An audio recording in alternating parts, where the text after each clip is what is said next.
You're watching National Streaming Sports. Over 20 podcasts, 70 shows, and a 3.5-star rating on Roku TV.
How the hell are you?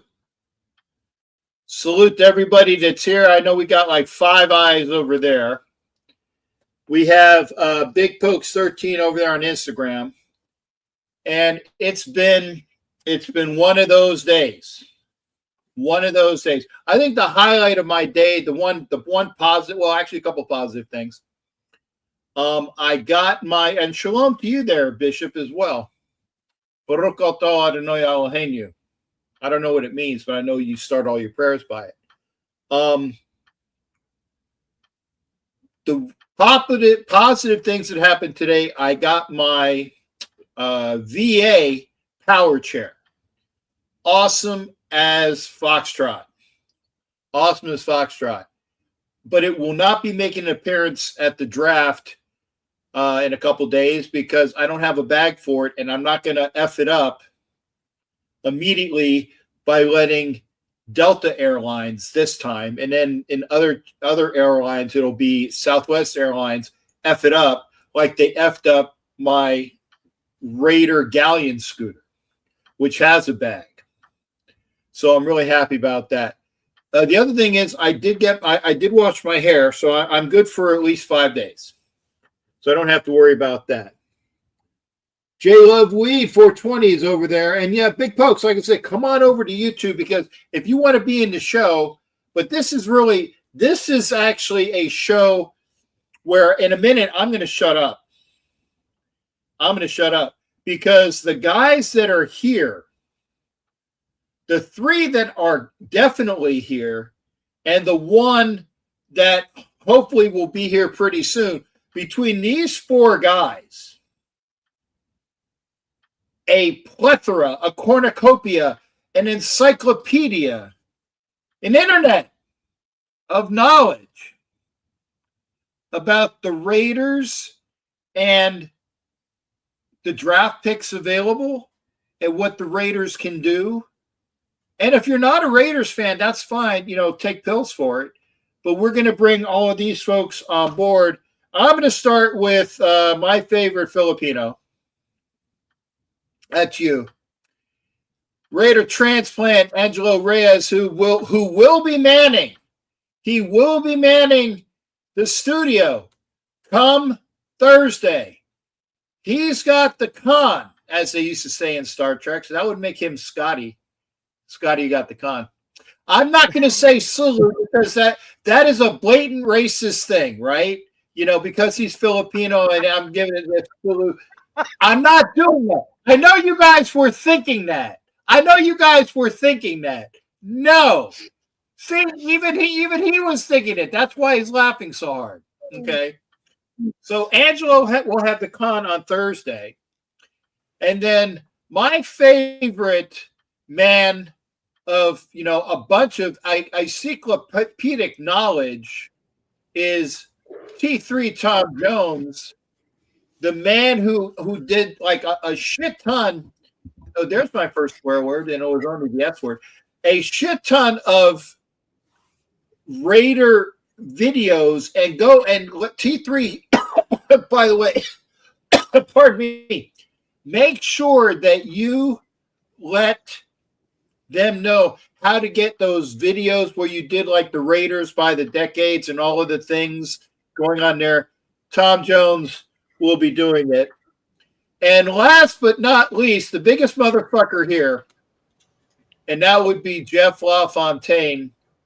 His shadow weighs more than all of us combined. That's not true because Jeff. That was a good joke. Okay. First off, I thought I was your favorite Filipino, but I guess not. So you ain't fucking Filipino, man. LaFontaine? What the fuck, LaFontaine Filipino? Come on, man. But again, and by the way, getting back to the knock on the joke, Jeff has lost more weight than all of us combined. I can definitely see that. So there you go. I start off with the joke, and then I improvise, and I go through good things. He's looking awesome as hell, and I can't wait to see all of these guys when I can. And we're already seeing what we got in here. Bill Wollenser, thank you, thank you to Bill. And y'all think Pirates and the likes gave two fucks about race? Yeah, I know, Rock. I know. Yeah, Pirates are racist. They're sexist. They're philanderers. They're all the things that I don't want to talk about because the bishop's in here, and I want him to say good things about me when I'm not here. And he knows me because the salty dog. So that's your introduction. And now for the most part, pending another guest, I'm basically going to shut the fuck up and let the guys have the knowledge of the show because they know more and have forgotten on purpose more than you guys know on purpose. I fucked that one up. But yeah, they forgot more stuff than y'all know on purpose about people for the draft. So, gentlemen, take it away. I'm just going to leave it up there. I'm just going to do this. Go ahead.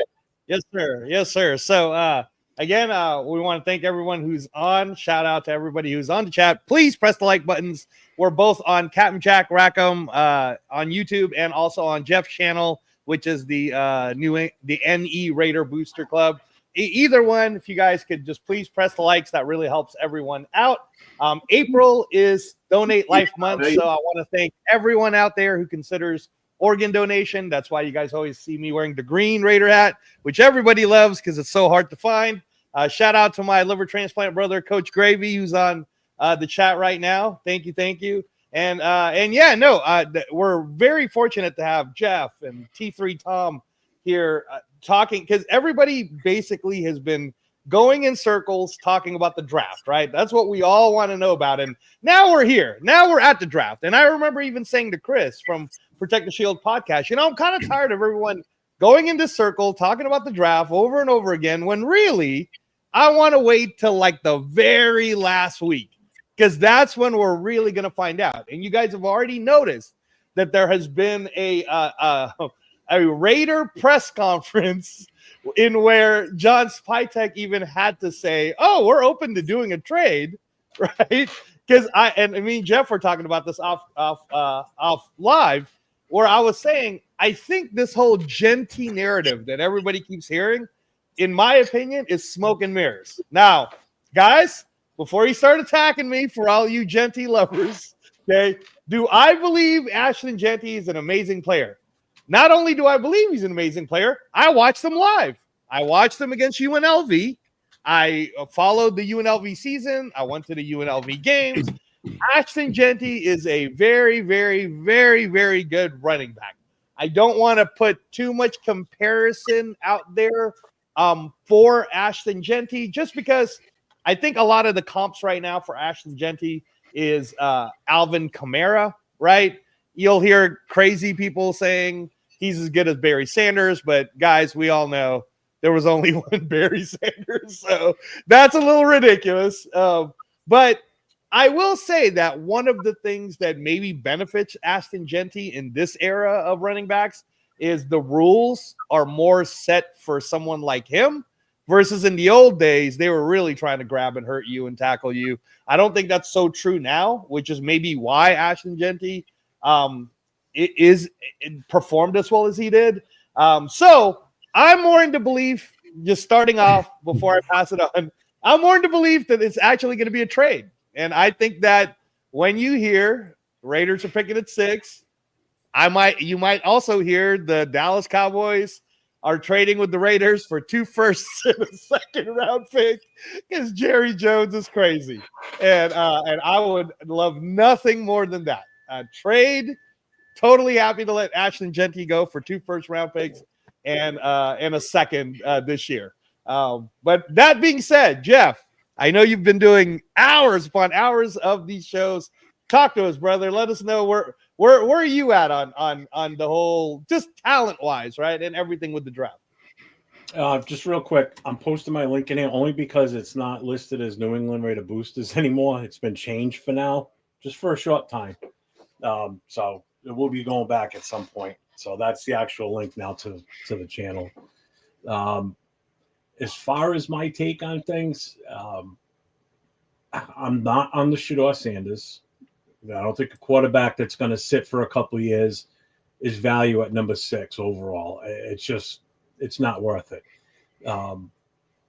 We've already got that. Tyree Wilson, this is his 3rd year and he hasn't seen the field much. So that wasn't a high value pick for us at number 7 2 years ago. I'm not on the Genty thing either. I was a long time ago, like when the season was still going on, I was thinking that. But the more I looked at the offensive line and thought about this, that what good is a running back at his caliber when we don't even have the guys up front that we're confident in that can block and open holes for him? Bingo. So with that being said, I'm of 2 mindsets when it comes to actual players. If Travis Hunter falls to us at number 6, just for his pure athleticism, I think it's a no-brainer. The other option is Mason Graham. Other than that, I am 100% behind trading back. And the possibilities, like say Shedeur is there at number 6, the teams that come to mind is trading with the Saints and possibly Pittsburgh, but that's a big jump going from 6 to 20. That's the only downside. But you're making that kind of move, you're talking swapping picks this year, and you're giving us next year's 1st round and your 2nd round this year. You could probably even try and fleece them for more. They want to move up that bad. They want that quarterback that bad. They'll pay the price. So I'm all on. Yeah, no, and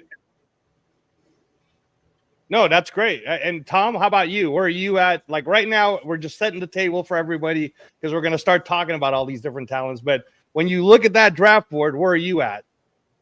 As the season was ending, I was thinking to myself, as much as I've heard about Genty, that to think of him going as high as number 6, I thought that's crazy. There's no way that a running back can go that high. And so I was thinking, we have other options. When 6 rolls around, it could be Genty, it could be somebody else. And then now, as close as we get to the draft, here's what I'm thinking. I'm thinking that not only are the Raiders not going to be thinking about Genty, I think if he's there at number 6, definitely he's in the consideration. I lean more toward offensive tackle Armand Membu. That's the guy I'm kind of leaning more toward, because I've always believed that you have to start with the lines. You have to start with the offensive and defensive lines. That's how you build teams. That's how you build championships, which is something the Raiders haven't done for years. For years, they overlooked offensive linemen, not named Leatherwood, and again took a flyer on players that were, in my opinion, way overdrafted. Now, here's what I think. Just looking at the top 6 picks, I think Cam Ward to Tennessee is a no-brainer. I think everybody kind of has that penciled in already. I've talked to people up in Cleveland, and they're not high on Shedeur Sanders. Travis Hunter, I think, is one of the 2 best players in this draft coming out, and I really see Travis Hunter going as number 2. And I don't see Cleveland trading out of that pick for that. Number 3, Abdul Carter. I think Travis Hunter and Abdul Carter are the 2 best players in the draft, and therefore I don't think Cleveland or the Giants back out of either of those picks. So I think you've got Cam Ward, Travis Hunter, and Abdul Carter going 1, 2, 3. Now, number 4, this is where it gets a little dicey. New England could trade out of the pick if there's enough, if it's rich enough for their value, but they really need to work on that offensive line. And I think Will Campbell, the offensive tackle out of LSU, is going to be the first offensive lineman off the board, and I think he goes to New England at 4. Number 5, now this is the interesting pick. The Jaguars certainly need offensive line help to protect Trevor Lawrence, but if you have a back like Ashton Genty who's on the board, and he's been in, and the comparisons I've heard are Marshall Faulk. Because he can catch the ball, and I know that's a big ask, but he can catch the ball and run as well. I wouldn't jump on that comparison if I hadn't seen him play personally. I think it's a fair comparison at this point. Now he's got to have protection. He's also got to be injury free, and those are big things. Some of the best backs in the league over the course of time have been injury free. So Genty could go to Jacksonville, or Jerry Jones could pull that trigger and move Dallas up to the number 5 spot and mortgage everything to get Genty, for fear of the fact that if Genty falls to the Raiders at 6, there's no way they're going to trade Genty to the Cowboys. I don't think. They're either going to pick him, or Dallas, knowing that, is going to have to jump up and grab him before he hits that number 6 spot. So that's kind of where I see it. So if Genty's gone, I think the Raiders go with Vimbo. I don't think they trade down. If Genty is still on the board, they could very well go with him, but I think that Genty is going to be gone at number 5 to either Jacksonville or Dallas. All right. Well, let's for if you guys are just tuning in now and you're listening to what we're talking about, a lot of the names that you mentioned, again, it needs to be understood to everyone that one of the great things about this draft is, unlike last year's draft where everyone was quarterback hungry and there was actually at least 6 good ones, right? This is one of those drafts where there are so many good players, just good players, right? Travis Hunter, Abdul Carter, Mason Graham. Like, they're even talking about the tight end kid from Penn State, right? Tyler Warren, I believe it is. And that he could be a top 10. That really, it starts to now come down to need. And I think where it throws a lot of Raider Nation off is we have so many different needs, right? But with that said, and you were talking there, T3, would you really, like, if you think about it, and Jeff, I know, loves this idea. If we get the 6 and somehow Mason Graham is there, and in a lot of different drafts that I've seen, mock drafts, whether it's a Daniel Jeremiah or whatnot, some of them will say Mason Graham might actually get left out because there's this whole narrative about Ashton Genty getting picked by the Raiders. But really, is anyone here denying a, 320 pound, 315 to 20 pound monster in the middle defensive tackle that would be a day one go-to starter, possible star right away, kind of like how Jalen Carter changed the Philadelphia Eagles, would become that for the Raiders. Captain, what are your thoughts on that? If Mason Graham, for example, was available, would you be one of the people that would get upset that we passed on a Mason Graham, let's say, to go get an Ashton Genty? No, actually. Okay, what's the background? Yeah, she's a Yorkie. I don't know whose background that is. She was actually cute. It was Okay, Is that your background, maybe, Jeff? I don't know. And I even have my porn off, so there should be like a girl going like, oh yeah, Big Daddy, give it. No, that's all. So it's not me. Okay, I don't care about that. But to your point, yeah. In fact, in the mock draft that I was supposed to be doing, was it last week or when? I think it was last week. Yeah, the shit show, and it was a clusterfuck, and people tuned in, and I was like, yeah, I'm ready. And I said, by the way, when it fucked up the first time, I said, here. Chatterbait. No. I don't know what Chatterbait is, but I got one of those VIN or VPN, so I can actually watch it in Florida. Thank God for a VPN. Anyway, if you guys don't know, Florida is one of those states that went really, really, whatever. VPN, video porn. Anyway, yep. Yeah, the good porn network. I said, this is what I want in this order. I said, if he's available, Mason Graham. That was my first pick. The second pick was Will, the kid from the cornerback from Will Johnson. Michigan. Okay. Yeah. Will Johnson. Will Johnson.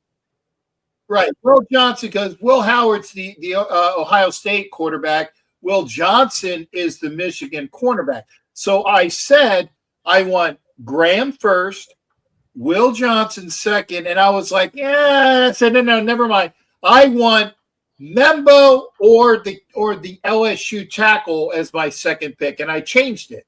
So I had Graham, Membo, or the LSU kid.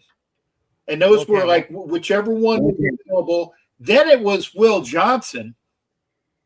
And then it was like, then the fourth guy I had was the Walker, the edge from Georgia. I said, those are my picks. Jalen. That is what I want. Fucking do it, right? And then, hi, IE, what's going on there on Instagram? Run over to YouTube, you son of a bitch, you fucking IG guy, and you go to YouTube, IE. Anyway. And those were my picks. And then when it came to time for the picks, and I gave it over to Bolt Brothers Broadcast, because he's the one that brought me in. Yes, there are some cool Charger fans. They're very few and far between, but the cool ones are really cool. And I said, when the Raiders go to pick, and I gave them my list. So I'm waiting. When the pick came, oh no. It auto-picked Ashton Genty. And I'm like, what the fuck? I could have done that. Auto-pick. Fuck you. And I went to Bolt Brothers, and he said, dude, it was an auto-pick. I said that Captain wanted Graham, and Graham was available. And I'm like, motherfucker. So that's why it was a clusterfuck. Not only was it a clusterfuck, not one night, 2 nights, and then when they finally got it fixed, I'm like, I don't want no fucking part of this. It was a nice endeavor to try to get content coordinators from all 32. And they got a lot of them. They didn't get all 32, but that was it. So I'm like, I wasted, and Jeff was there watching. Jeff was there watching for the 2 hours of the clusterfuck on the first night and the second night. And I finally said, I don't want, but I know, long drawn out. Yes, I want Graham if he's there. Okay. That's who I want. I want Membo as my next up. Okay. And the reason why I didn't put Hunter in this mix is I don't think Hunter gets the 6, but you know, I would do a Travis Hunter. I would do a Travis Hunter, but that's it.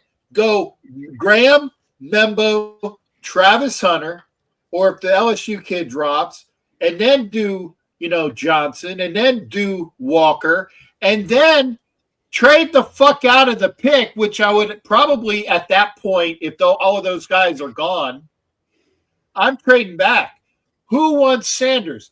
Who wants Ashton Genty? Who wants Javon White, or who wants whatever? Trade back. Get more picks, because this draft is going to get you a lot of starters from day one. Yes, there's going to be the rookies, but they're going to be competent rookies with great coaching.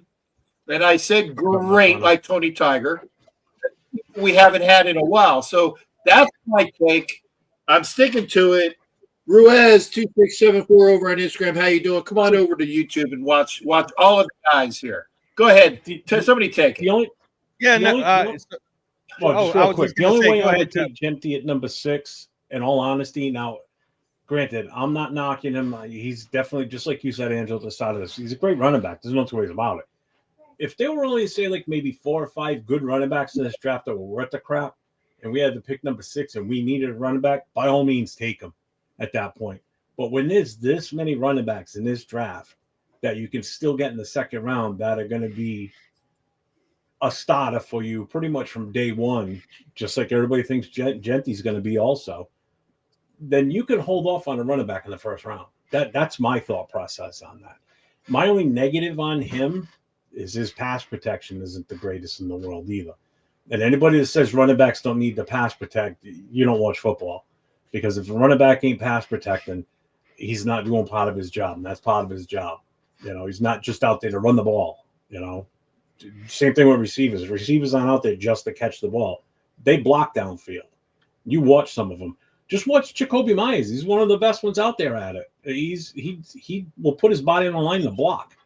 You know, so it's not just running the ball and catching it out of the backfield. Blocking's a big part of it, especially when you got a weak O-line. So yeah, no, I you gotta look at it that way too. Yeah, no, and I was just trying to set the table about it, because when we're talking about these players, and again, if you're just joining us now, when you keep hearing these different names like Armand Membu, right, or Will Campbell, or Mason Graham, these are not just athletic giants, but they're day one starters, day one impact starting unit. And just like Thom had mentioned, I can't remember the last time the Raiders really said to themselves, let's focus on what made us the Raiders, which is the trenches, right?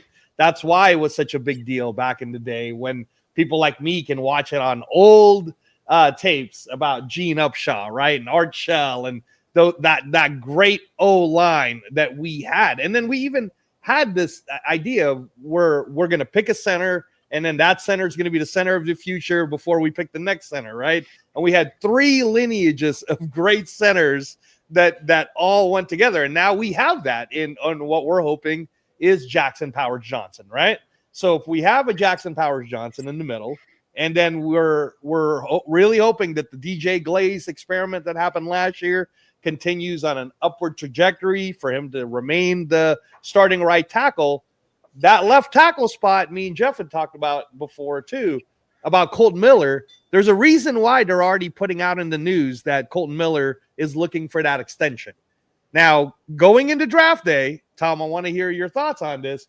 Colton Miller, if somebody were to trade for him, would also have to take about $13 million. So really, I don't know too many teams that are going to be willing to give us a second round pick for a Colton Miller. I wouldn't want to necessarily give him up for a third round pick, just knowing that having a Colton Miller as a captain in our team and him being a first round pick for us, extending him and restructuring his contract would be better for us. So with that said, I got a right tackle, I got a left tackle, and I got a center of the future. I don't have any guards of the future. I need a Gene Upshaw, right? I need this to happen, right? But and you had mentioned that too, Thom. So think about this, and going again to that original question: if we get to that 6th spot, and there's a lot of people that got excited about Ashton Genty, and again, none of us in this panel, for anyone who's going to attack, is saying Ashton Genty sucks. There's not one of us that says that. We're all saying, "Oh, he's great." No. We're just saying that for us as a team, we don't necessarily need the best running back when what we really need is to start from base. But what are your thoughts on that, though, Thom? Like in terms of what kind of talents are we passing up? Yeah, number one, I think that the extension gets done. I think that Colton Miller's happy enough in Vegas, and I think Vegas will do right by him and keep him in the fold. So I've heard talk here and there, but again, I think is going to happen.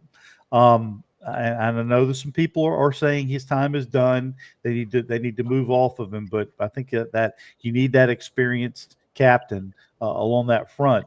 As you bring in more pieces. Now, Jack and I were on last week, and here's what I said. I told him if I were the GM when the number 6 pick came around, I would take Will Johnson, the cornerback out of Michigan.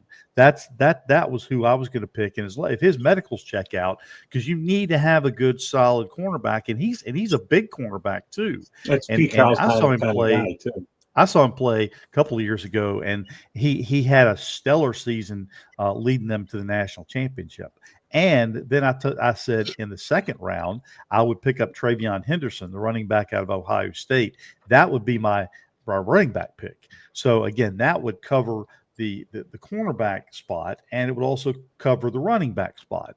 Now, again, you don't get that 5th-year option out of the running back, but in this day and age in the NFL, I'm not really sure you need that.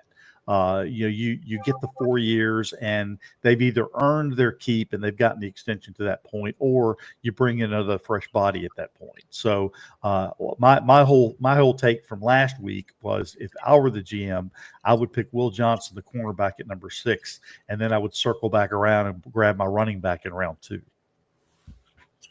And if it's not Henderson, and Matt Marinovich said it as well, it's Judkins. And both of those kids from Ohio State know the system. And you can't tell me that knowing the system of who our offensive coordinator is, because Bishop was saying it's not necessarily the players, it's the coaching. Well, if you got a offensive coordinator that has the wasta to do what he's done for a while, great OC. He sucks as a head coach, which I'm glad that he's not our head coach. He's only the OC. But he has that offense clicking, and he can have our offense clicking. And that's why I said get Henderson or Judkins, and then maybe, I don't know, maybe in the 4th round you get the Will Howard, who already knows the system, that knows that he can sit behind Geno for a while and just soak it in. I'd take that. You don't necessarily need a quarterback that high. If you're going to get a quarterback that high, you better get somebody that has a good arm, that has good football smarts, and it is what we are looking for. And there are plenty of really solid, and I say solid, quarterback choices. Whether they pan out or not, that's up to the team and that's up to the player. But when you got somebody like Ewers and Howard and the kid out of Louisville, they got and even the kid from North Dakota State, the quarterback factory. There's a shit ton of good quarterbacks that can be made. And you don't have to expend a lot of draft collateral for them. And at least with Will Howard, he knows the fucking system. Like Judkins and Henderson would know the system. And I'm just saying on that. Go ahead. I'm sorry.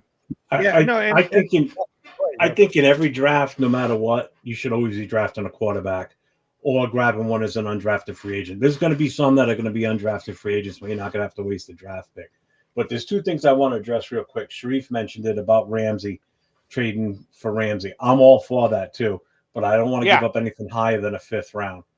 Yeah. So 5th round pick for Ramsey solves part of your cornerback issue right off the bat, and you don't have to worry about drafting a cornerback in the 1st round. You can wait a little bit. Second, you got to look at the running back situation though too. Like you're saying, Henderson and Judkins, they're 2 totally different style running backs. That's the thing. You're talking about a bruiser back in Judkins. He's the bigger of the 2, whereas Henderson is the smaller, speedier type back. One weighs like 205 pounds. The other one's 221.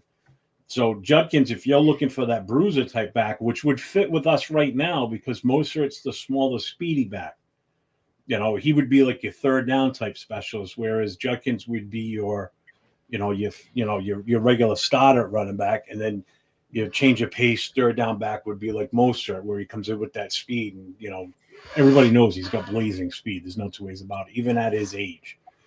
So you got to look at the running backs, because if you grab one of them, they both have different attributes based on that. So that's the one thing with the running back. So when you're looking for a running back, you got to be looking for a guy that's bigger, like Genty. I mean, Genty is a bigger running back. He's a bigger beefer. He's a punch in the mouth type of guy. Like Scatterbo is the same way too. I just don't see Scatterbo lasting long in the NFL. He's too much of a bruiser. He'll go out of his way to hit somebody. That's just what I see with him. So I'm done. Well, if he doesn't go into, I got $5 because EMAC bet that he was going to be a 1st round running back. I said that's the easiest bet I made.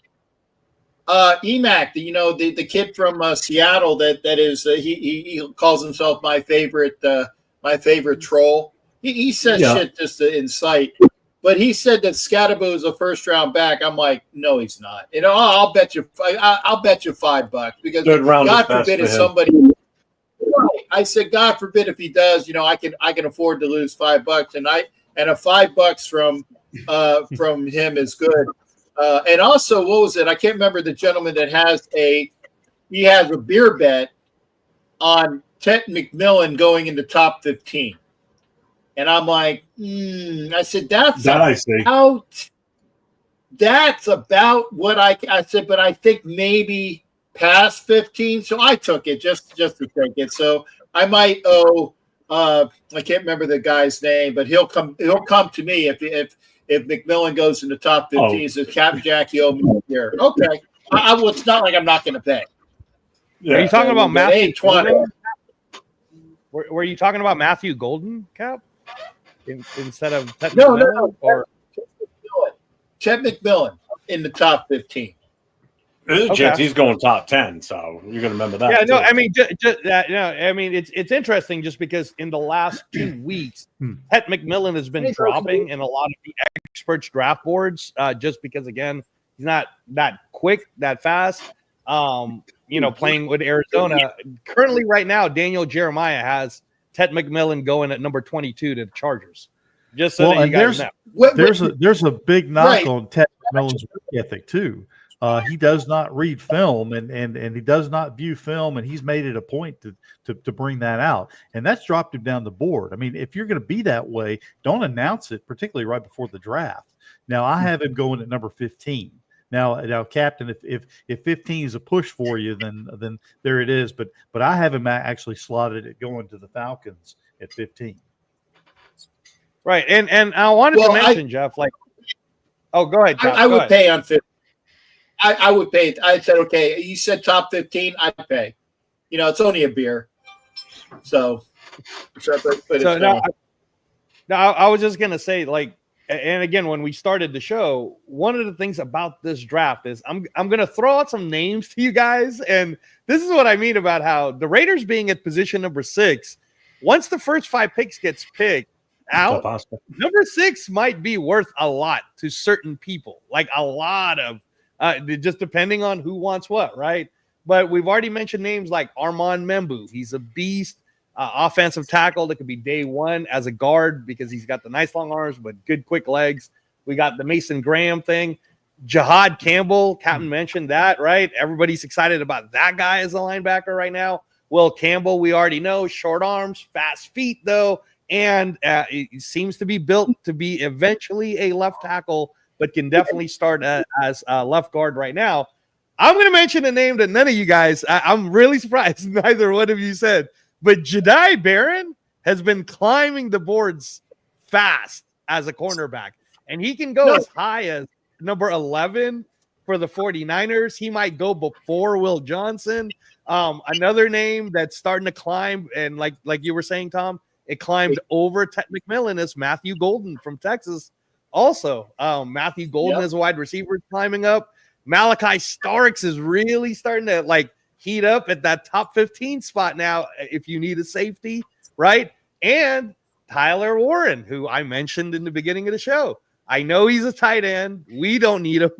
But a lot of other teams might really want a guy who's supposed to be the next Rob Gronkowski or, Travis Kelce or whatever they want to call him. But he seems to be the real deal.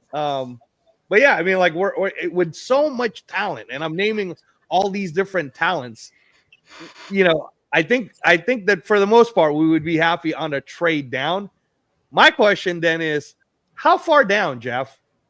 Who, if a number 30 is willing to call you, how far down do you want to go if you're going to trade? If they want to jump up Better to be number rich. 30, you're going to fleece the shit out of them. I'll tell you right now. Who's number 30? Let's just look real quick, just for the hell of it. Yeah, no, number 30 right now is the Buffalo Bills. 30's Buffalo, so if the Bills were to call the Raiders and say we want to come up to 6. But my question is, no matter how much they're willing to give us, we've made this mistake in the past. I don't remember the year right now, but I do remember us doing this whole, we were the number 3 pick. We chose to trade down, then we traded down again. And I don't remember any of those players making 2013. that draft, and right? we end up getting a damn cornerback out of Houston. Thank you. You do remember, Tom, right? Just coming off the surgery table. Right.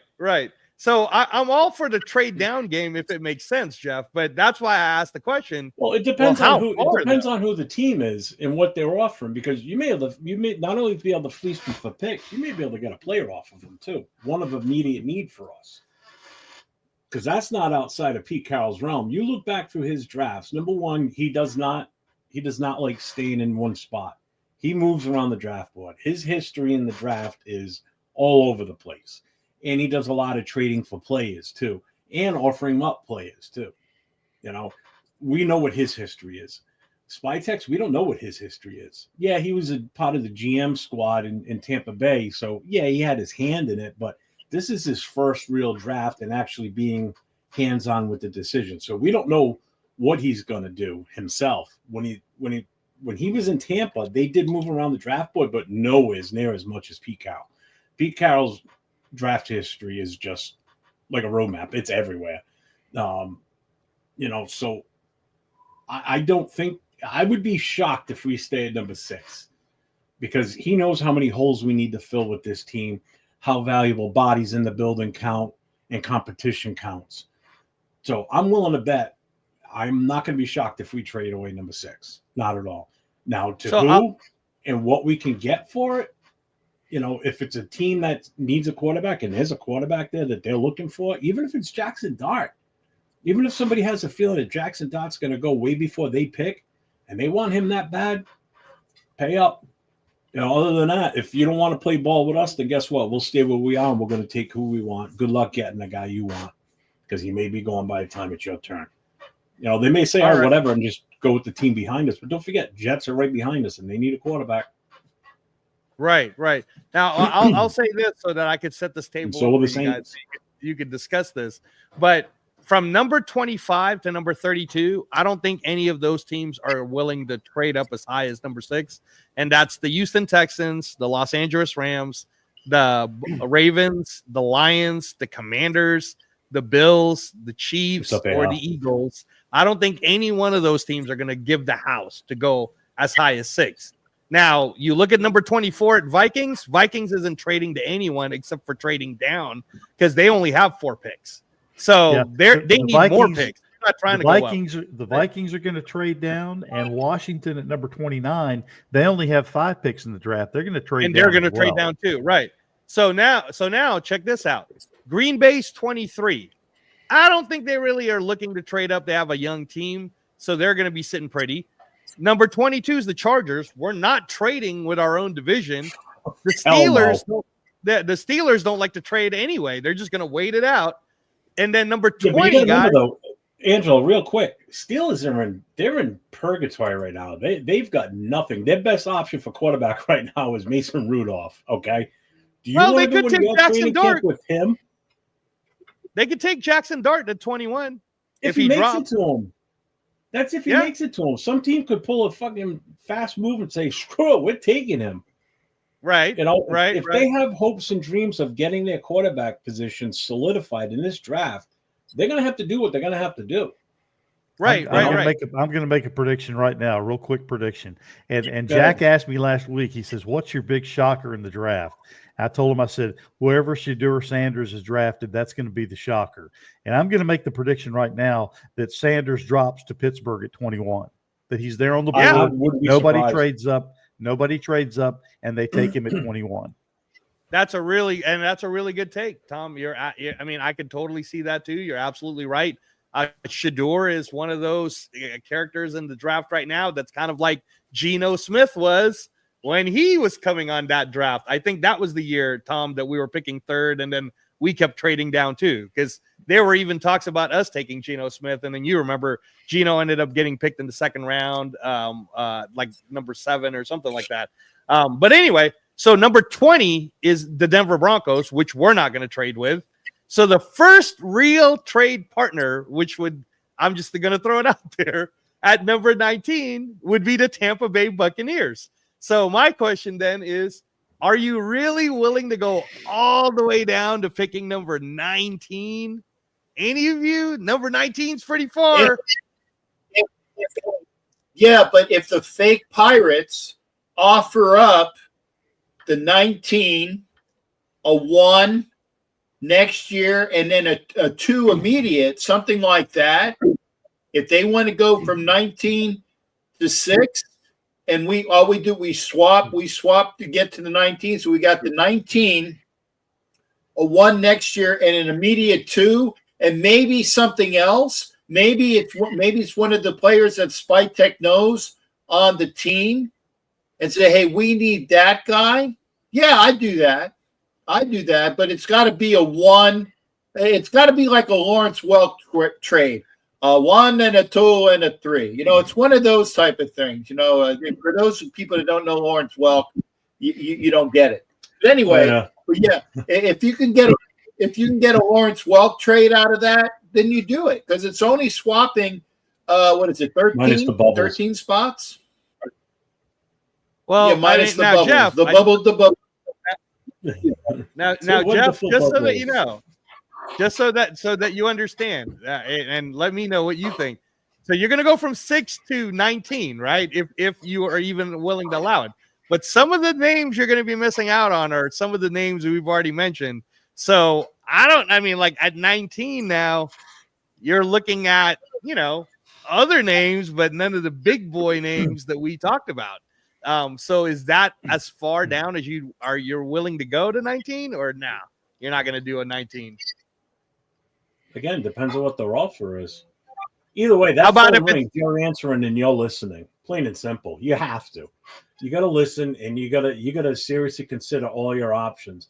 Hell, I'd even field a phone call from Detroit if they want to move up to number 6. Guess what? You want to move up to number 6?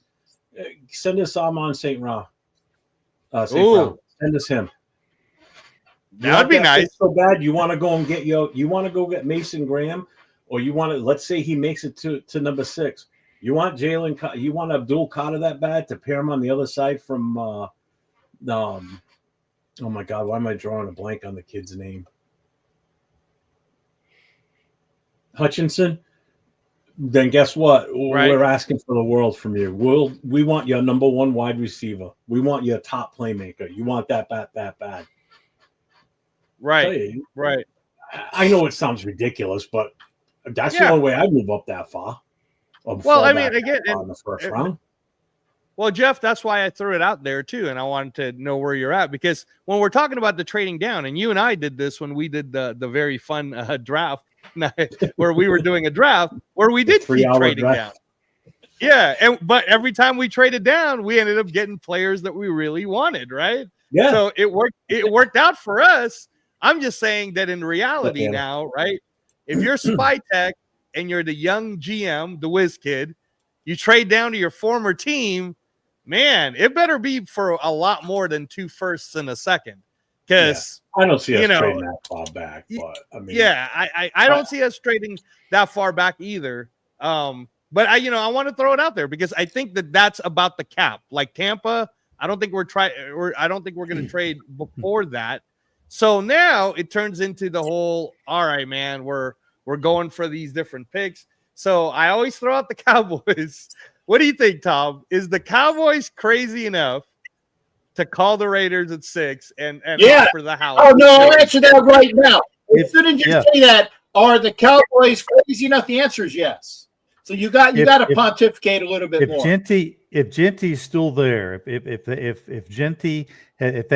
the Cowboys have not worked a deal with Jacksonville, and Genty's still on the board at 6, oh yeah, the Cowboys are going to be on the horn, and it's just a matter of how much they're willing to give up. And I would move down to the number 12 spot, because I'll tell you this, I'll tell you who probably will be there at the number 12 spot, and if they do trade down, there is a really good offensive tackle swing guard out of the University of Texas named Kelvin Banks, who may end up being the second best pick, the second best offensive lineman in this draft. You drop down to number 12, you pick up some extra draft capital from the Cowboys.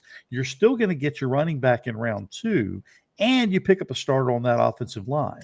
So I'm definitely answering that call. Get your own number 2 pick too. Yeah. Now let me ask you this, Thom. In the experience that you've seen, especially with Raiders and trading down, what would be your minimum offer? Like, what does the Cowboys have to give you at the very least in order for them to go from 12 to 6? Oh, they got to give me their number 2. We flip ones, and they get the 2. So that would give us 2 second round picks in addition. Jack's going for a third as well, but I'll tell you, the Raiders really need. I want the 12. I want the bubbles. I want the 1 and the 2 and the 3. I'm serious. The Raiders need 3 or 4 starters out of this draft. Jack stole my thunder. And if you can pick up an extra second round pick, and then you've got your first round starter, and you get 2 starters out of the second round, and probably conceivably a starter out of the third round, that's gravy to me. So I would say again, there you go. That's what I would do. I would entertain that call. I'd move back to 12, but no further back to 12. I've been saying this for the last couple of weeks. Well, ever since Derek Carr came out with this injury now where he's not going to play this year.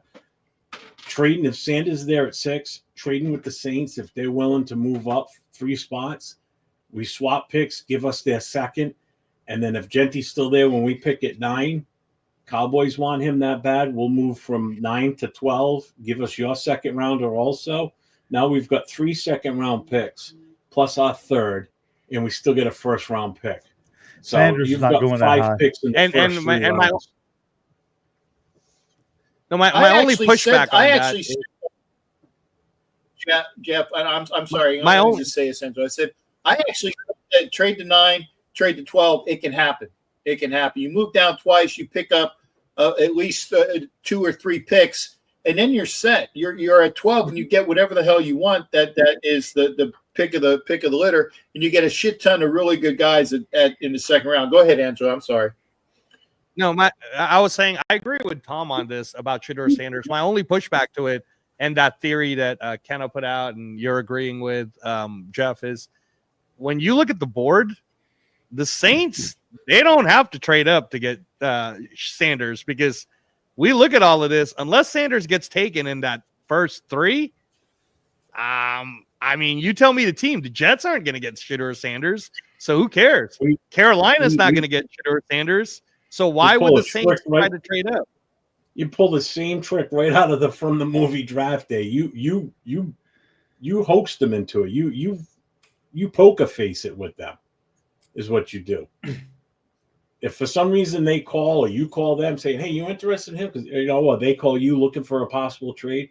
You just put the rumor out there that you're seriously still considering taking Shedeur. If Shedeur is still there at number 4, you start sending that out there. You start putting it out there that that's who you're looking for. You send that to the insiders and let them put that out there, and that'll get the Saints a little hot under their feet.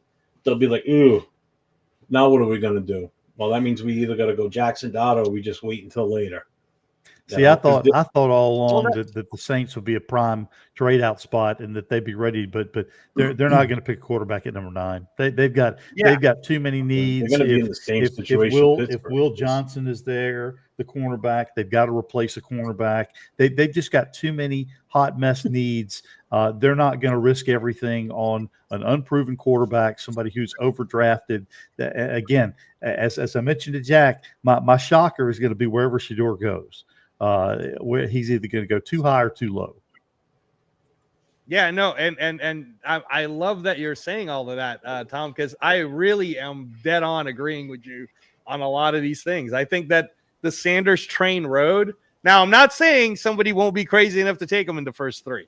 All right, the Titans, who knows what's going on in their head, and you know what I'm saying. All I know is that if Sanders doesn't go to New York, and doesn't go to Cleveland and doesn't go to the Titans, from 4 to 8, none of those teams could care less about Shedeur Sanders over talents like, and this is what I was saying, Jeff, over talents like Mason Graham, Armand Membu, Ashton Genty, Jalen Walker, Travis Hunter. Like, there's too many good talents to pass up if between the 4th pick and the 8th pick to pass up. So I think that New Orleans is just going to stay put. I think that the trade bait is Genty. I think that's the trade bait is Genty, Mason Graham, or, I really don't think Abdul Carter is going to fall past 3.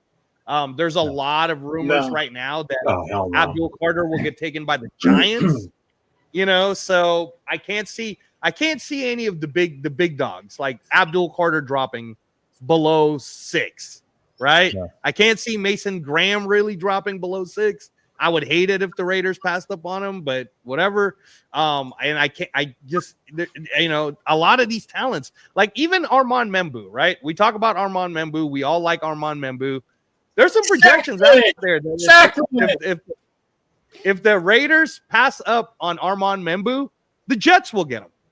Thom, what do you think about that? Yes. You think the Jets need an O-line as good as Armand Membu? I think so, unless when the Jets pick, if Membo's on the board, but if Mason Graham is also on the board, Mason Graham is the pick because they definitely need that big defensive tackle help. So if both of those players are there, the Jets, in my opinion, will definitely go with Mason Graham. Jeff? I'm still on the board with Mason Graham too. He's just too good to pass up. I'm not a big fan of. I mean, don't get me wrong. I like Membu and everything, but it's we can get a guard and tackle later in the draft. That's going to be fine because you don't really need that left tackle right now. As long as we can work something out with Colton Miller. He ain't going anywhere this year unless we get rid of him. So he's here no matter what. He wants to sit out. It's going to cost him a fortune because number 1, he ain't going to get paid. Number 2, he's going to get fined. So he's going to be paying through the nose, if he sits. So if he wants to do that, that's fine. But that's not the way he is. I've seen guys in other shows talk about this. When was the last time you heard Colton Miller come out and say anything? When have you heard him complain about anything? If he's not on the field, it's because of injury. It's not because of correct. But I mean, like be outspoken and talk ill and just do stupid stuff on Twitter and open his mouth. You don't hear it. How about his podcast? Do you watch the podcast? I've seen, one. yeah. You know what I mean? It's like he's a very quiet, respectful guy that's been here since, you know, he was drafted, and he's given it his all for us. I don't see there's any reason why we shouldn't take care of the guy. Unless Max Crosby calls him captain. That's all you need to know. Yeah, I mean, the guy's the quiet leader on the team. You know, there's always one guy that's in that position that doesn't need to be vocal, and he can just look a certain way and people be like, oh shit, you know. So that's just what he is. That's his style. You know, I love the guy. I think the guy's great. Do I think he's a superstar and a Hall of Famer? No, but he's one of the best left tackles we've had in a while.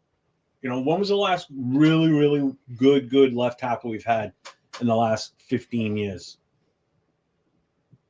Well, and actually, that was the answer to the question that I think that Angelo put out. Said, when was the last time that the Raiders went and got somebody for their offensive line, not named? And thank God he said not named Leatherwood, because I was going to say,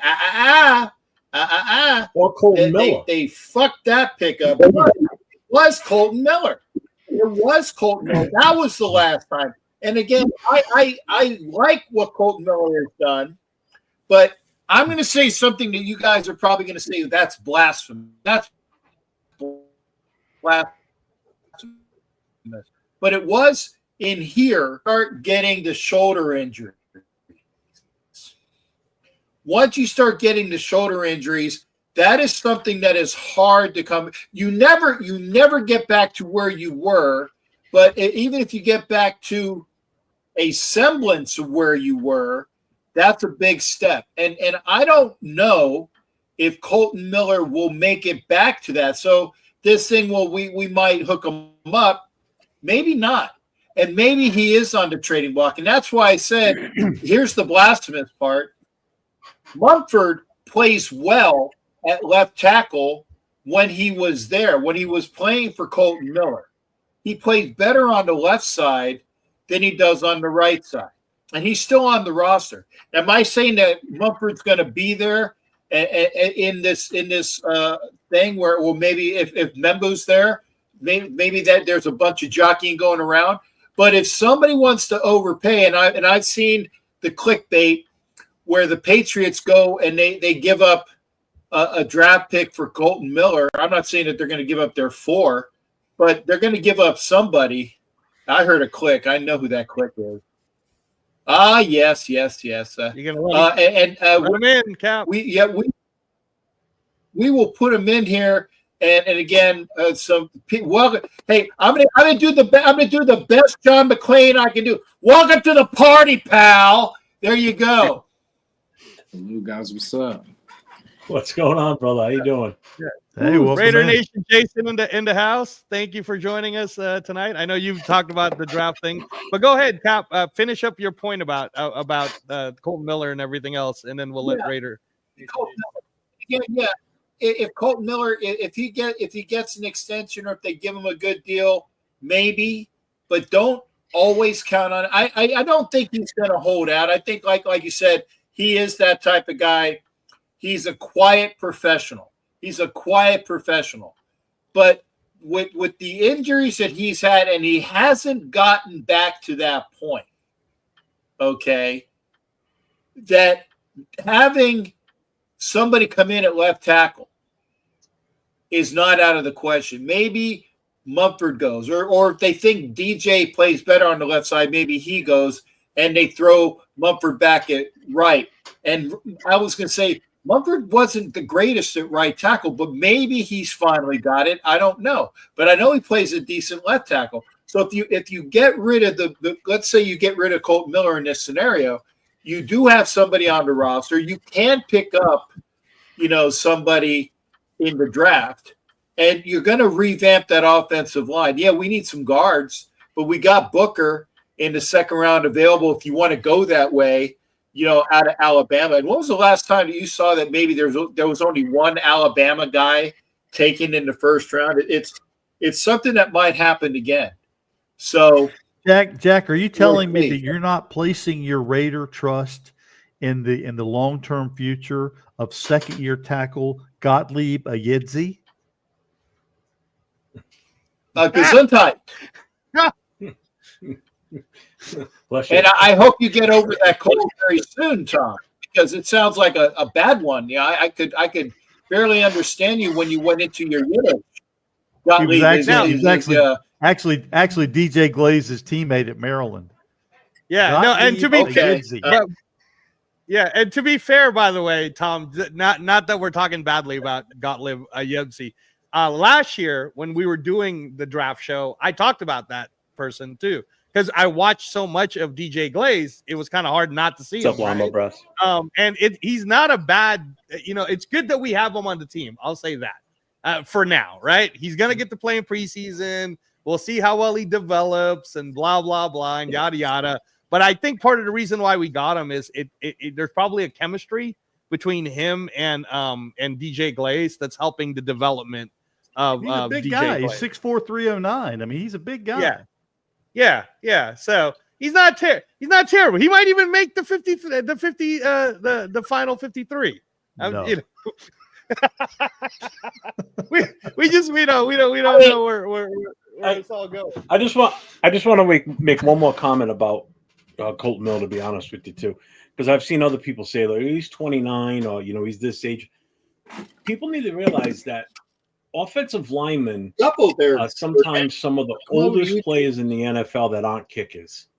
Okay, yes, quarterbacks can stick around that, but that's an anomaly. Tom Brady lasted as long as he did, so did Aaron Rodgers. Offensive linemen sometimes, if they're good enough, they're not going to retire until their late 30s. I mean, Whitworth retired 2 years ago. He was 40 or turning 40. You look at some of these past. Look at Jackie Slater. He played until what? He was 42. So offensive linemen are a little bit different breed. Yeah, they're taking a hit every single play, but it's short-term hits. They're not out there putting their body on the line like a running back or a wide receiver where he gets crushed coming across the middle or a tight end. You're talking about big-bodied guys that are just going up against another big-body guy. It's like trying to tackle a couch is the best way to explain it. They're hitting a little hard. Yeah, there's hands and they're smacking around and shit. But you're not taking that heavy physical abuse like a skill position player or like a linebacker. Even defensive linemen. Like Trixie on the corner. Yeah, look at Calais Campbell. How old is he? He's 38, 39? Yeah. He was what's his name for us? Jenkins, how old is he? He's 37, 38. Look how long he's lasted in the NFL. So don't look at the age of an offensive lineman and think, oh, he's getting up there in years. He's just getting to his prime once he hits 30, 31. He's only going to get better because he's so experienced and so knowledgeable. You can't let guys go like that. Left tackles don't grow on trees, man. Left tackles are a hot commodity in the NFL. Yeah. If you don't have a good one, you're screwed. I agree, Jeff. I agree with that, but the only what do you call it? The fly in the ointment in that is he playing up to par? And Colton Miller, and again, I like Colton Miller, and the fact that he's played with Chip Kelly before will be something that maybe will inspire him to maybe that extra oomph that he needs. But he has not played to his capabilities, even like well, here's his level before he had the shoulder injury, and let's take it down a notch. He hasn't taken it down a notch. He's played two notches below. And maybe it was because he needs that extra year to heal, and that would be this year to see what he can do. And this is the make it or take it type of year. If he does come back and plays where he should be, and if the Raiders are smart and he goes to camp, and if they're not full of shit and they see what he really has, okay, if they see that he ain't that in the biscuit, then that's when you start offering him up, or you listen to people that really want him, knowing what you know. And again, if you guys think that I want to just fucking shit can Colton Miller, I'm not saying that. No, I'm not. But I know that's you're not. why the But offensive, that narrative's the coaches, out there from other he's people. yeah. Well, fuck them. Okay, I just say that agree. as well. I've been tonight, with my swearing, but I mean, if he's up for it, great. I'm all for Colton Miller, but I'm just saying, as Sharif and I were trying to say, Chaim, to life with Colton Miller and the Raiders. There's some things that people don't realize with offensive linemen, especially a left tackle. So now it was his left shoulder that he had the injury with, right? So he looked like he was suffering early on. You got to remember, in pass protection, your first motion once you start coming off your stance is you're popping that left arm out, because if you don't get your left arm out fast enough to help, say you got a defensive end like a Max Crosby on the outside of you that's going to try and crash around your left side. If you can't get that arm out there to give him that shoulder smack, just to send him off base a little bit, that's an issue. And that's what his issue was early in the season. You could see how long it took him sometimes to get his left arm up. Now, if he's having problems this year, another option for him is to move him to right guard and put Glaze at left. Flip-flop him. Because now his strong side is going to be his right shoulder, and he's got protection and help on the inside on the left side with the guard. So you never want to move him to guard. He's too valuable to not be a tackle. Let's put it that way. And you can't just move a guard to a tackle. That's a different in itself. You can move a tackle to a guard, but to move a guard to a tackle, that's a completely different position.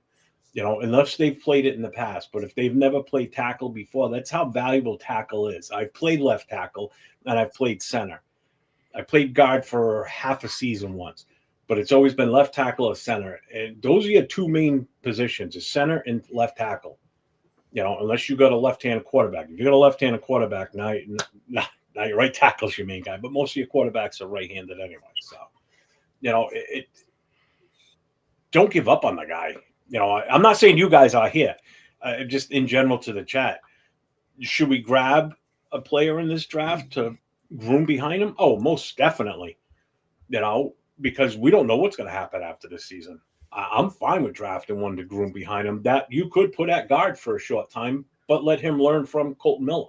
Put him next to him at left guard. So he sees what needs to be done and get him ready for that to eventually take over at that point. That would be the only way I would start him at guard and then move him to tackle. No, and Jeff, and I think that's why it's also a reality that if the name we hear at number 6 is Will Campbell, what he just said right there too, you don't trade a starting left tackle. That's exactly it. Yeah, no, that's right, Matt. That's right. So again, like what we're saying, Jeff, if Will Campbell gets called, that's why I'm not upset at that, because I believe Will Campbell is a starting day one left guard, which guard, yes, tackle now. I don't trust him at tackle. But that's what I'm saying is when you were talking about, all right, then maybe there's somebody that can be produced, because there are a lot of people that believe that Will Campbell, because of his intelligence and what he's already shown at LSU, will eventually become a left tackle. But we need a guard right now, So, hey, Raider Nation, Jason, I want to go to you because I need to put him on an arm stretcher, though. Stretch his arms out. Man. No, I know. His feet is really fast, man, and you need good feet to be able to block. So I'm just saying. So Jason, we started the show and we're trying to explain to everyone that there's not any of us here that hate Ashton Jeanty, but we were just giving the parameters again that it wouldn't be the worst thing in the world if we traded it because somebody wanted Ashton Jeanty so bad. So we want to hear your take on Ashton Jeanty itself being the pick right now that almost every mock draft board is saying Raiders are picking Ashton Jeanty. Are you buying the hype that the Raiders are picking Ashton Jeanty, or do you think it's smoke and mirrors? I mean, I hope we trade back.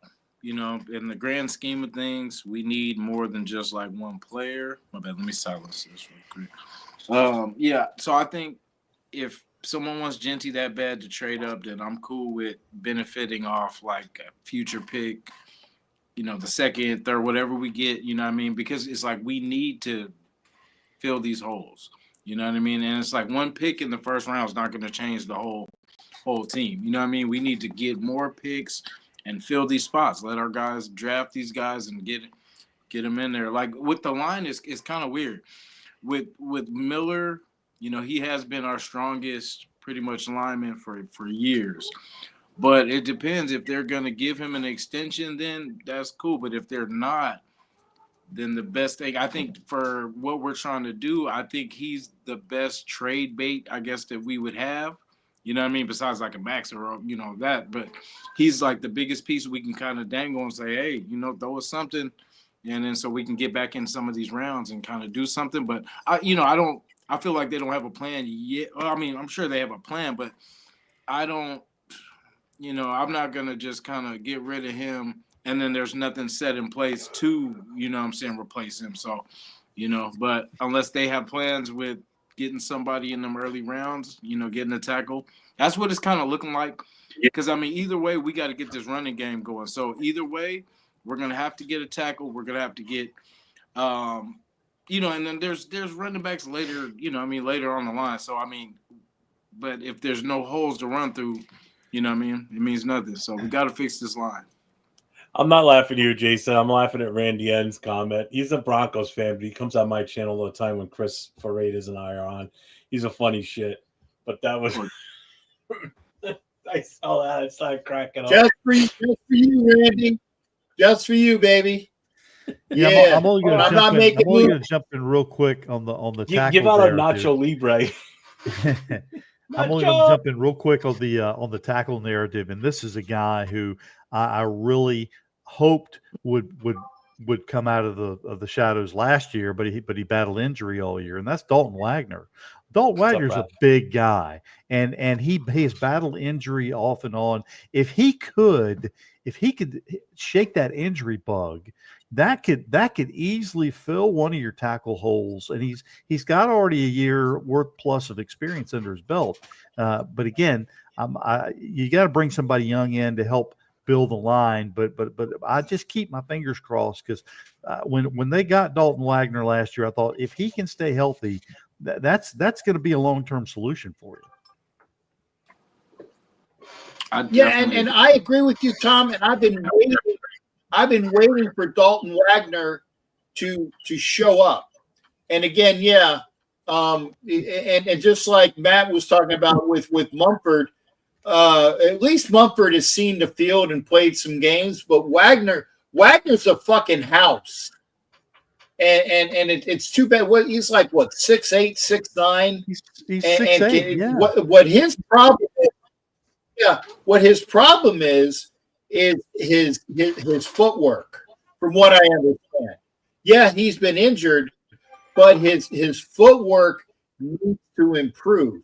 And if it does improve, then yeah. And I was even saying it last year. Hey man, Dalton Wagner, that's our right tackle. This Glaze guy we picked up in the draft, he's going to learn behind. You know, I've been wrong. Okay, and I've never been wrong, but I have been mistaken before, and I was mistaken with that. You know, Glaze did fine at right tackle, and as I said, Mumford plays well on the left side. Maybe that's why I'm not stressing the Colton Miller thing as much as people say, because I think maybe it might be that is the time for Mumford to pop in. Wagner and Colton Miller are the same size. Yeah, but if Dalton Wagner could be that guy, just like Mekhi Becton was, who came in and helped the Eagles win that Super Bowl, great. Then we have other guys that can throw into the mix. Like I said, we can use Mumford, which he has played guard, and there's that one thing for we need a guard. Well, Mumford slides to guard then, and Meredith, who has always been he's good practice squad material, but Meredith played well last year when given the opportunity. He wasn't an all-pro, but he didn't fucking suck all the time either. So he might be that answer, just given the opportunity for it. So we'll see. But, we're good with JPJ. Glaze is going to be on the team. Miller is our left tackle until further notice. And we just got to figure out who's going to fill those other spots. Is it going to be Mumford? Is it going to be Tom's Gesundheit boy that played at Maryland with Glaze? I forgot his name. Or is it going to be Wagner or somebody else or Meredith? Like I said, we have the bodies. We just need to have the coaching make them what we need. And like Matt Marinovich said, our problem at offensive line was James, but we fixed that. Okay, he's gone. And I don't know who the brain trust was that gave him an extension and a pay raise. And, hey, Chargers, good luck with that because they signed him. And I can't wait. I can't wait to play the San Los Angeles Garglers and have James play and let the defensive line just fucking tee off on it. It's going to be about as bad as when Khalil Mack was teeing off on our guys. The one game he had like 5 fucking sacks. It's going to be flipped for our good team on that one. 6. But who's counting? 6. Oh, I'm sorry. 6. Yeah. No, go ahead, Jason. Abiba Liza, come over to YouTube. Go to YouTube because I don't get requests in the live video here. Come over to YouTube. Go ahead, guys. I'm sorry. I'm having 2 conversations. Nah, Matt Marinovich said it. I'm kind of, like I've been thinking, like, because with the whole Genty thing, like, say if we do, good Genty, I would like for us to go Milroe. Like, just for the simple fact we have a quarterback in place right now. So with his speed, I definitely would love to. The thing is, like, I'm not saying that he has it, but I mean, that speed is something that, you can't coach that. That's something that we haven't had for a long, never. You know what I'm saying? Like, that's something we've never had. So I would kick tires. We have Geno for now. So, if it ends up not working out, then cool. But, at least we had our version of a Lamar Jackson or, like a mobile quarterback. I'm not saying he's the most accurate, but with that time to develop, let's see what he can do. And then it would increase our running. That would increase the running game too. So now he opened the door on this. So again, chat and everybody, don't hate me. All right, Jason did open the door on it. There is talks from all of the different. If you're listening to all the experts and whatnot, that Jalen Milroe is climbing a lot on a lot of the different. There's a lot of different GMs are playing coy about how much they want Jalen Milroe. But the truth of the matter is, just like Jason said, his running ability is something that just is pretty God-gifted, right? Jalen Milroe sure can run. And I remember a certain team that decided to move right back up to the first round to grab Lamar Jackson, and they're not hating life right now, right? So with that said, how you guys feeling if the Raiders make a play for Jalen Milroe? Because all these other, when we talked about this before, and this is why I was throwing it out, right? Like if Tampa Bay, for example, goes, hey, we really want so-and-so or whatnot, Raiders do trade down. They get that extra pick, but they're sitting there and they're like, well, Jackson Dart's off the board. Shador's off the board. Cam Ward's off the board. Why not what if the Raiders make a play for Jalen Milroe and it happened to be in the first round? Tom, are you hating it? Are you going to be on the Captain Jack show getting mad? I got to hang on real quick. I got to refill my coffee and I'll be right back. But I'm just going to give my simple answer. Anthony Richardson, Jalen Milroe. That's all I'm going to say. I'll be back. Yeah. I agree. When I said that Shador was going to be there at 21 for Pittsburgh, I really meant that. I think he's going to drop, and I think that Cam and Shador are the only 2 quarterbacks that are going to get selected in round 1. And I'm going to make this prediction as well. I've already predicted that Shedeur was going to drop to 21. I think that there is a team out there that once round one is over, they're going to do the same thing that the Titans did and draft up to the very top spot of the second round. And I'm making the prediction now. I don't know what the team is, but that Jalen Milroe will be the first pick in the second round on day 2. That's a good take. Because again, Cap, whether you like him, not like him, he can't throw that well, blah, blah, blah. All the raw skills are there. And if you just wanted to use him as a decoy for running, that kid really can run. He can run lights out. He might be the second best runner next to Ashton Gentle in this draft. You could put a package together for him right now. Chip Kelly. I said that he would be the perfect Chip Kelly if he does it right. If he can mold into the guy we need him to. Yeah, but the thing is that the Raiders have done that before. And I can't remember which draft it is, but somebody's going to tell me that they moved to the first pick in the second round to get Michael Bush out of Louisville because they saw he was still there. And it was like, wow, this is the guy we need. And they moved up right up to the top pick of the second round, first one off the board. And Michael Bush was a very good running back for us, and unfortunately should have probably seen more action.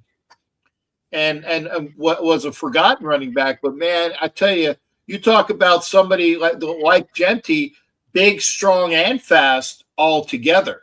Okay, so they can, and if Milroe is going to be that guy, and he's still on the board, it wouldn't surprise me at all.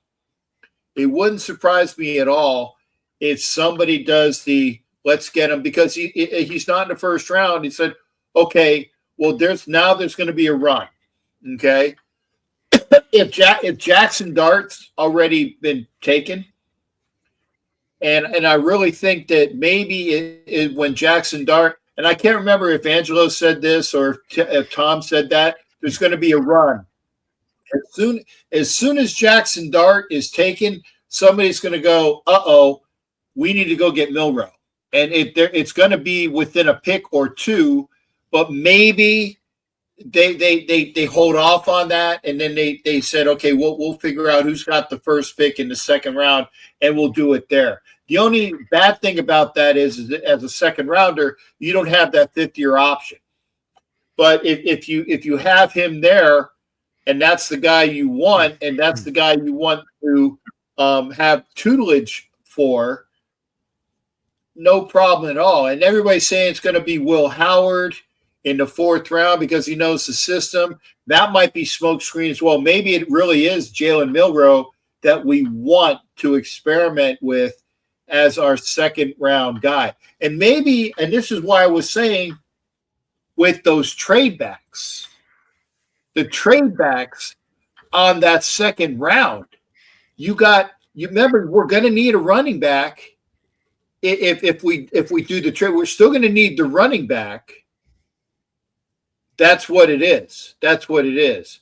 Habib, this is pretty much a couple of the pundits here are talking draft, so it's not like the normal show, where we pop people in, but we are getting everybody that's saying things in the comments. It's these guys plus Jeff who had to drain the big weasel and put some more coffee and a cigarette, I'm sure. So he'll be back in a bit. But I appreciate you being there, Habib. And I saw you. The link is pretty much out for tonight. Maybe on Thursday when that guy. Oh, did I? No, I fucked it up. When that guy. Yeah. When for that Thursday, guy opens up. Yeah. For Thursday for the draft, I'm going to have Jason on as a guest. I'm going to have Thom with me on Thursday. I'll have Jeff on because we're all going to be like, I'm going to start it at 6 p.m.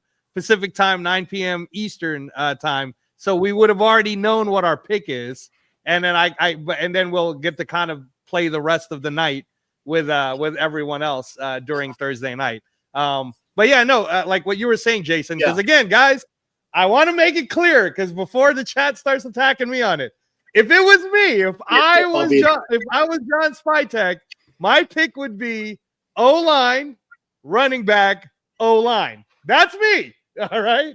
So I'm not saying I'm taking Jalen Milroe before anyone attacks me.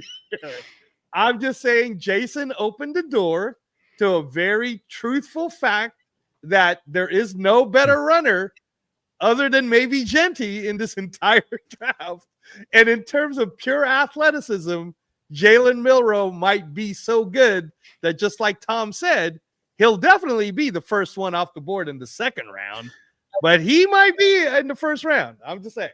Well, Angelo, here's the thing, and I blame John Gruden for this. And again, Jack and I have talked about this ad nauseum. I was not a fan of Gruden 2.0 coming back in, and the one thing that Gruden did that handicapped this franchise is he did not do what we've talked about here, and that's drafting the quarterback every year. He did not do that. Gruden refused to bring a quarterback in except for Nate Peterman. Decided he was going to try to make him the next world beater, but that sucked the life out of the franchise for years. And they could have brought in an apprentice for Derek Carr year after year, refused to do it, and really put us in a position where now Raider fans are desperate for that that flash, because we just haven't had it. So now when quarterbacks come out of the woodwork and they talk about, this young quarterback has this potential. We had a shot at Jalen Hurts. Didn't get him. We had a shot at Lamar Jackson. Didn't get him. And again, we just bypassed player after player. So now it's the point where the Raiders fan base is just willing to grasp onto anything that's there, that's young and shiny and ready to go, because we just haven't had that. Yeah, I agree with the whole quarterback thing while Carr was here. There was never any competition put into Carr. So basically, Carr knew that he just had to keep doing what he was doing. And with no competition, he never felt like he had to excel to beat out so-and-so. There was never that legit competition for him. And that's why I say every year, regardless, you draft a quarterback, whether you need one or not, even if you're 3 deep already, you draft, because you don't know what you're going to get. Look at Brock Purdy. Drafted to pick the last pick in the draft, and look what he's turned into. Tom Brady picked in the 7th round. Look what he turned into. Or 6th round. Look what he turned into. It's not always these first-round quarterbacks that get taken that turn into superstars. A lot of these first-round quarterbacks don't make it. We know from past experience that they don't make it. Who are the 3 best quarterbacks in the 2012 draft? It wasn't the top 2 picks.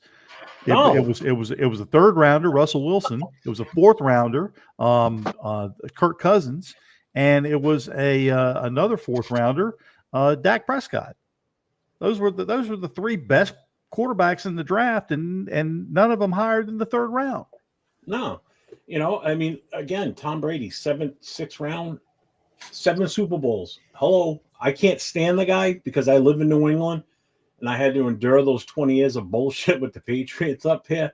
So I've come to deal with him being part of the ownership now.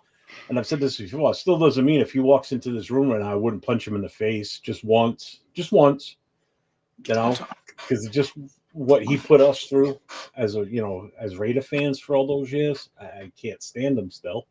But he's growing on me a little bit. As long as he gets this team going in the right direction or part of it, I'm okay with it. I love you, Chris. You can come in, brother. Yeah.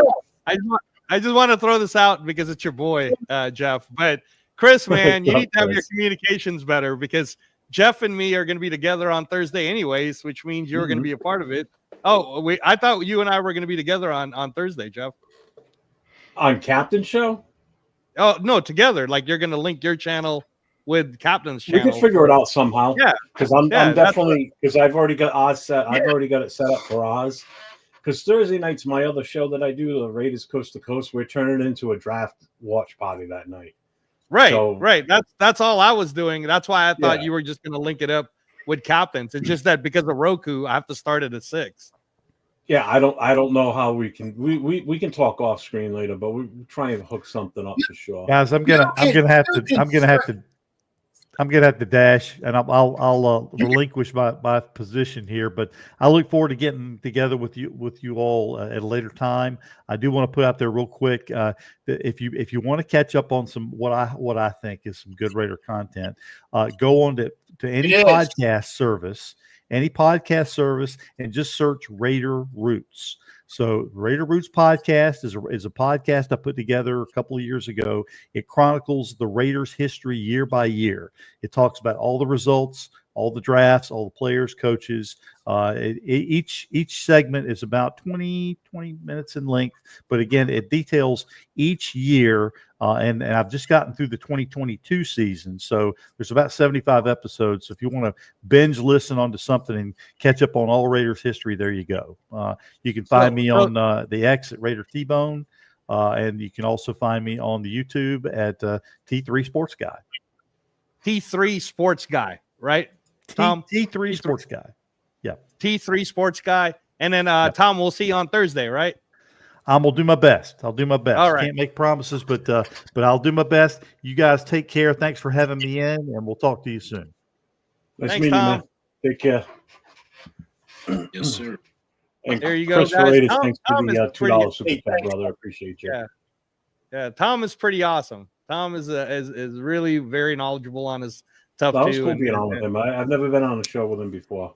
He's no, Tom's great. Tom's great. So T3 Sports Guy for any of you guys who want to check out his YouTube channel. But go ahead, Jason. I'm sorry, man. You're the one that's had the least amount of time to talk. Go ahead, go. Oh man, I can't wait for this draft, man. I just want it to happen. I feel like this is going to be one of the best drafts that we've ever had. You know, to be honest, like I really feel good about it. That's why I can't wait for it to happen. You know, I feel like we have people in place that know what they're doing, and we don't have to play GM anymore. Like, we don't have to play coach anymore. I think they know what they're doing. So I'm excited. I just want at least one of those Ohio State running backs. If it's Judkins or Henderson, that's all I ask. Just one. If we get both, that's cool. I would love that. But, yeah, we got to fix this line. I definitely, it's not the sexiest pick, I know, but I understand the mission. Like, this is something we've needed to do for a long time. So if this is what it takes to get this line straight, and then we don't have to keep doing this year after year, talking about we need a tackle, we need to, we fix this. If we do this draft right this year, we'll be good. Yeah, no, I'm with you on that sentiment too. Since you brought that Judkins thing up. So I was saying earlier, Jeff, that again, so that no one in the chat keeps pointing at me like I'm not the guy to keep saying we need to build O-line. And then you convinced me about the running back thing. So I give you that credit. That originally I thought, hey man, if a talent like that comes our way, shouldn't we get it? But now looking at it, and we've had that fun 3-hour draft together, you're absolutely right. So I want to throw out there that, in my opinion, for us, if we get the O-line squared up early, I would make a run at Omarion Hampton, man. I kind of like that guy. He's pretty good. He would be a nice second, but just like Jason was saying about Judkins or Henderson or whatnot. So there's this thing that, as you guys know, I'm really into the guards and us needing it. I know that Zabel is going to be available past 15, right? Is Zabel someone worth trading up for, or are we just going to sit here and say to ourselves, hopefully a Booker ends up in the second for our pick? Because the only other guy I was looking at is the kid from Arizona, who I think we can get late second if we traded up for him, Jonah Savanea. Have you looked at any of this at all, Jason? The Gray Zabel, Booker, or Savanea? And how about you, Jeff? Have you looked into those three, and what are your thoughts on those three? Jonah. Okay, I see him. Yeah, Jonah Savanea. The only two that the only three I've really looked at were Jackson from Ohio State, Zabel, and Booker. Right. My problem with Jonah Jackson was that he's injured, right? I mean, I know he's supposed to be ready, but I don't think he could be a day one for us. Well, because of that injury issue, he may fall. So that could also be a blessing in disguise for us too, if we wanted to. Right. I needed a day one guard. That's why I was saying Zabel, Tyler Booker, or Savanea. I just don't know, because I keep hearing that Booker might even get picked up in the first round. I don't know. There's a good chance, yeah.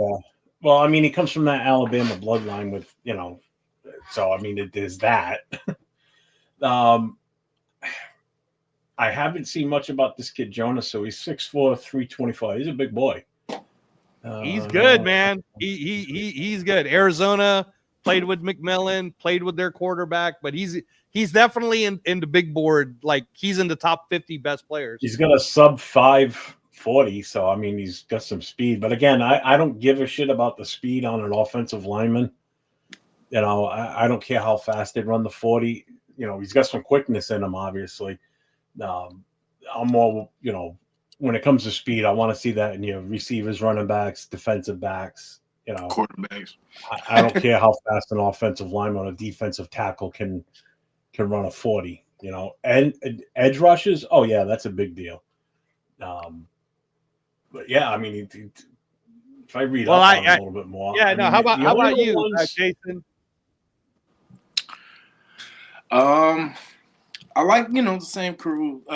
Is Ratledge, is he a guard or is he a tackle? I thought he was a guard. Yeah, I was gonna say from him, Georgia. him and Zabel. Yeah, we gotta have one of those. And I don't know. There's so much, like how we were talking about with Wagner. He's tall. He's 6'6", big dude. Yeah. That's why even with Wagner, like, even if we don't try him at tackle, you know what I mean? Like, test him out at guard. You know what I mean? See what he could do there. Because, I mean, that's a big dude just to waste, Well, there's a couple like of said, I was looking at that you could get later in the draft, even like towards the end, may possibly even be undrafted free agent. I know another big name that keeps getting kicked around is Willie Lampkin. I've only been turned on to him by from 805 Real Talk Raiders there. Him talking about Willie Lampkin, and the other one I know because he's a hometown kid. He's from my state. He's from Rhode Island. Is the kid from Georgia, Xavier Truss. He's from Georgia. Okay. He's good friends with Brock Bowers. Like him, the two of them were like best friends. They were roommates when they were together at Georgia. His mother, Truss's mother, is friends with one of the guys in the club, and his mother and Brock Bowers' mother are like super, super tight. So I mean, he may have an edge there too. That may be like that connection where Brock talks this kid up, and the kid's good. He's a big kid. I mean, he was the highest rated high school football player to come out of Rhode Island ever. So that's how good this kid is. And he's an offensive guard. Take a late flyer on him. If he's still at the end of the draft, grab him. Sevier even knows about it because I mentioned that one day, and Sevier goes, he's good too. I said, I know he is.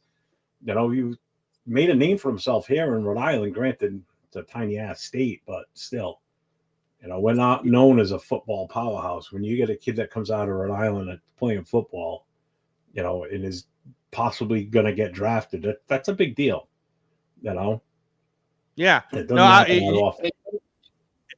Getting back to the point when Jason was talking about Wagner, the fact is that, like I said, if it's problematic, like I said, if his footwork is problematic and that's what's causing him the issues as a tackle, it's not necessarily a super hindrance as a guard because you got protection on either side.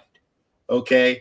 And as long as you are adequate in your footwork and not going to be beat up by the defensive tackle in front of you. And I think that would probably be a possibility for Wagner. I mean, you have a kid that's 6'8" playing guard, as long as he's not too big. But remember, Don Mospar was 6'7" at center. I might be mistaken on size, but Mospar was huge as a center.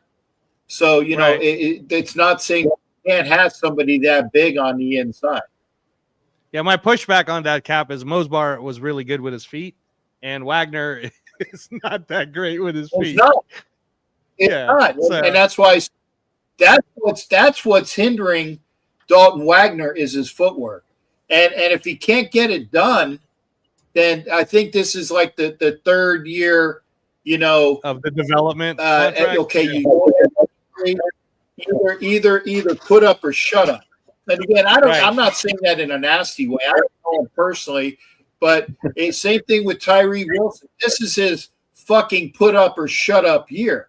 If he's even on this team this year. And Tyree Wilson might be one of those people that gets traded during the draft because he's got upside and maybe he needs a change of scenery. And there's a segue for you there, Angelo. Run with it. Yeah, no, I'm glad you pointed that out because I was going to talk about trades next, guys.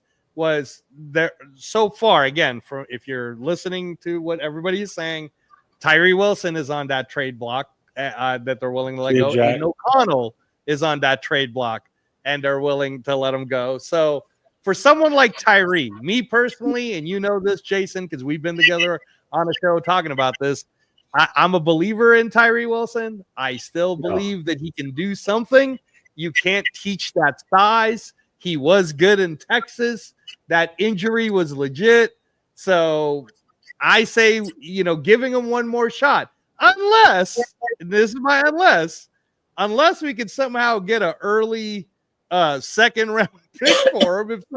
If somebody wants to give me like the first pick of the second round or something like that, that would be great. But anybody want this guy as a potential bust for a second round pick? Go for it. I'm just saying, man. But he's also a potential really good riser. I never really considered his year one as a year one. Last year was what I thought would be his rookie year because he was playing more uninjured, and you saw how well he did develop. So this is, even though it's year 3, I feel like, with the fact that we could franchise him if he does end up becoming the superstar that he could become, right? I still believe he's worth keeping unless somebody's willing to give us a second pick or a really good trade. Because I don't want to give him up for nothing, Jeff. I don't want to give him up for a third. If we're going to get a second rounder, then we have to trade the unblocked Tyree Wilson. Then he'll get a second round pick for him. But if we trade the always gets blocked and can't do shit Tyree, then you'll get maybe a 6 or 7 for him. No, but that's what I mean. I don't want to do that. I'm done with him. I'm sorry. I just overall pick in the first round, and we are year 3, and we're still talking about how he hasn't really produced anything. And people throw stats out there. He did the same as this guy, that guy. I don't care. When you're picked that high, your expectancy is you walk on that field day one and you're a starter. When you're and that's true. And that's true. I have more faith in Tyree Wilson than Zamir White. I know that. Yeah, another one. Not really saying much, but yeah, I just feel like Angelo was saying with the size, Tyree has a better chance of maybe slowly developing, but he has, I think, the better shot at because as he gets bigger and he starts to learn the finesse moves and stuff like that, he can I think he can eventually get it rather than the running back that we have on our team. And again, I'm going to admit another time that I was mistaken because again, I've never been wrong. But I was mistaken when I thought that Zeus was going to be a somewhat adequate back to take the place of Josh Jacobs. Again, I didn't say it was going to be fully all of that in a biscuit, but I said, okay, he will adequately replace some of what Josh brought to us based upon what he did in Georgia. And I saw what he did in Georgia. But just like Jacobs did it very early in his career, Jacobs would run up the back of his blockers and not look and not be able to find that seam. Well, Josh eventually figured that out and was a great one cut and go when he was able to see that.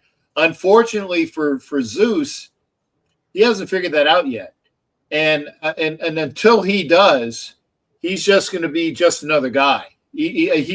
this is his year, and he might not make the squad because remember they got the kid that had the one carry and he fumbled last year, and I can't remember his name, but Dylan Lobby, and I have some high hopes for Dylan Lobby, and I think that he might be a very good gadget piece for this team, especially with Chip Kelly running the offense. I think that might be.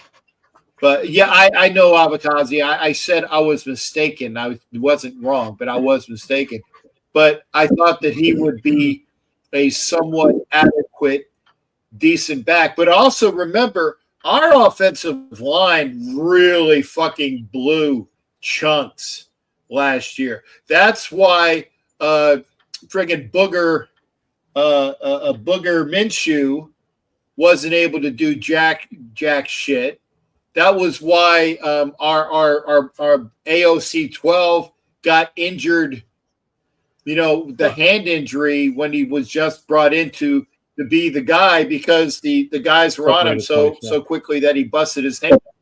So it's one of those things, So the offensive, we really do need to improve our offensive line. We really do need to have a fantastic running back.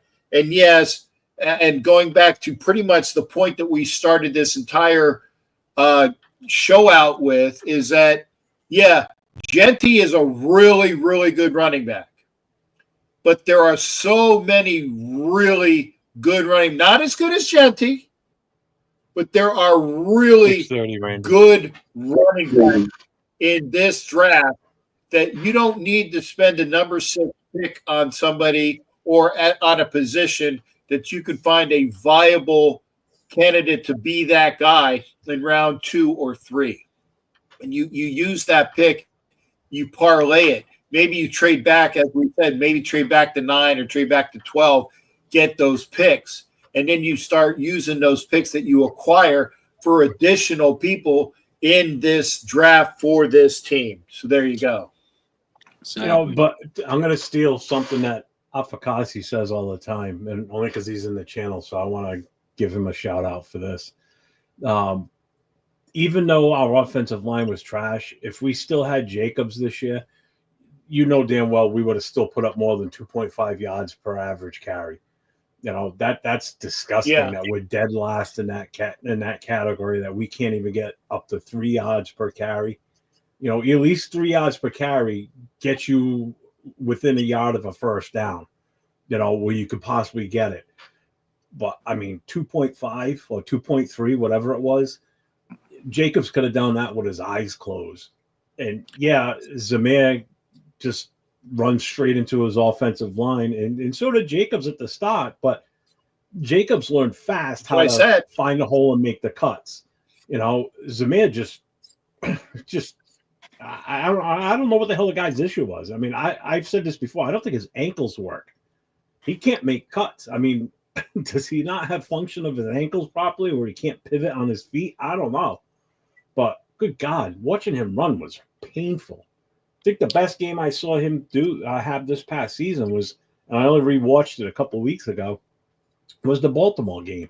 He had some explosive runs up the middle, but that's because we had holes the size of a trailer truck to get through. Without that, forget it, So, offensive line was definitely an issue. There's no two ways about it. Couldn't pass protect for shit. But again, we just didn't have the right running back room. It was disgusting last year. I don't think I've ever seen a running back room as bad as this one.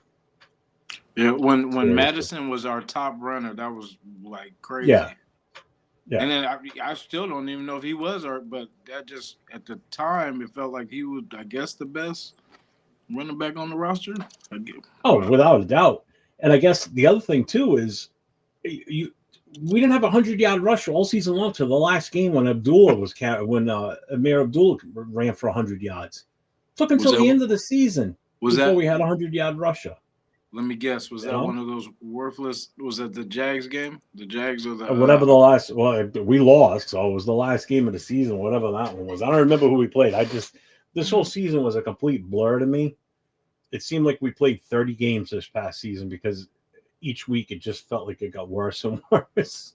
Yeah. You know, and that's why I think this offseason is so exciting in a way, because we've got the 6th pick. We've got this 6th pick with a whole new regime in house now, from part owner all the way down to, you know, new strength coaches in the building, you know, different players, you know, a GM that, as far as I'm concerned, hopefully he knows what the fuck he's doing, you know, which is another thing that Raider fans aren't used to. We're not used to having a legit GM. We spent decades with Al Davis being the GM. And until recently, McKenzie was like the first really kind of GM position we had, because everything went through Al. No, Even though he wasn't I'm gonna, the greatest at it. Yeah, Jeff, I'm gonna disagree there. I love what Reggie McKenzie did with trimming the fat off of our contracts, which were horrible. He was a numbers guy that's somewhat new talent, but he still wasn't a GM, and that was one of the reasons why he was cut loose as soon as the announcement came. I can't remember which coach it was when they announced that this coach was coming in. I was there at the Hilton Hotel in Oakland, where in the front area where Reggie was with some of the. He was part of the cleaning house when Del Rio got let go. Well, but the thing is that they knew that he was gone, because again, he did a fantastic job on capology. That's where his asset was capology. But his picks, not at all. They were horrible. So and we really still haven't had a good GM. And I know if Sharif is still here, right? And then if you get with Sharif, who bangs the drum that says that the champ Kelly was disrespected and that's why he left the building, you know, and I kind of agree with that to a point. I mean, Spytek is a Brady guy, and he was given the keys, but Sharif doesn't get the fact that Spytek did do his due diligence with the Bucks, just like Champ Kelly did his due diligence. And unfortunately, the Raiders wanted somebody that worked well within their guys, and he wasn't one of their guys. And he was like, "Oh, and my best to Champ Kelly, I think he's with the Dolphins now. He's going to do damn good there." Okay, but you can't say that Spytek, all he did was, you know, pass out sodas and sandwiches in the Buccaneers, you know, war room. He did not do that. And I think that we are going to see what Spytek with Carroll's tutelage can do. No, I agree. It just, again, it's still a new concept to a lot of Raider fans. You know, having a GM in the building. You know, I mean, you saw what Al Davis's contracts were like in the past. They were ridiculous.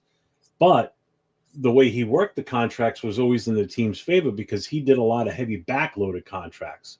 So if they signed somebody to a 5-year contract and they were getting the heavy payouts later on, most of these players didn't make it past the 3rd year. They were gone. 3rd, 4th year possibly. So before those heavy, you know, salaries came in, they were out the door. So a lot of these contracts were not player friendly, you know, so that changed a lot too. You know, once McKenzie took over, it was pure hell, you know. So that, I think, if you look at what we had for draft picks for years, there were years where we didn't have 1st round picks either, because we were always having to freaking trade them away, or it was something stupid that we did. You know, this year feels different. You know, it feels real different. I'm excited. I can't wait. Yeah, no, the excitement definitely. I mean, we got this. We were talking about so much. They're just, what makes this so exciting is there's so much talent. You know, I've already thought about how, like I said, like we were mentioning certain names, just like Jason said about Judkins and Henderson, and those are names we could get 2nd, possibly as late as the 3rd round, right? I'm still really into. I was going to ask you, Jeff, because you talked about Jonah Jackson, I think, from Ohio State. or Jonah. Is it Jonah Jackson? Yeah. There's another kid there. Yeah. There's another kid there, Donovan, the guard. What do you think of Donovan that guy? Jackson. That's the guy I'm talking about. Yeah, Donovan Jackson. What do you think about him? Like, we could get him in the second round, right?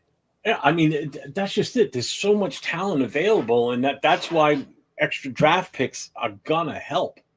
You know, because you've only got so many picks, but you've got so many holes. That's our problem. You know, we've got so many needs rolling into this draft that the only way we're going to overcome that is by moving back and getting more picks to help fill those voids. Because again, there's so much talent. This is one of the deepest drafts I've seen as far as talent outside of the quarterback position. Quarterback's probably, without a doubt, the weakest position in this draft.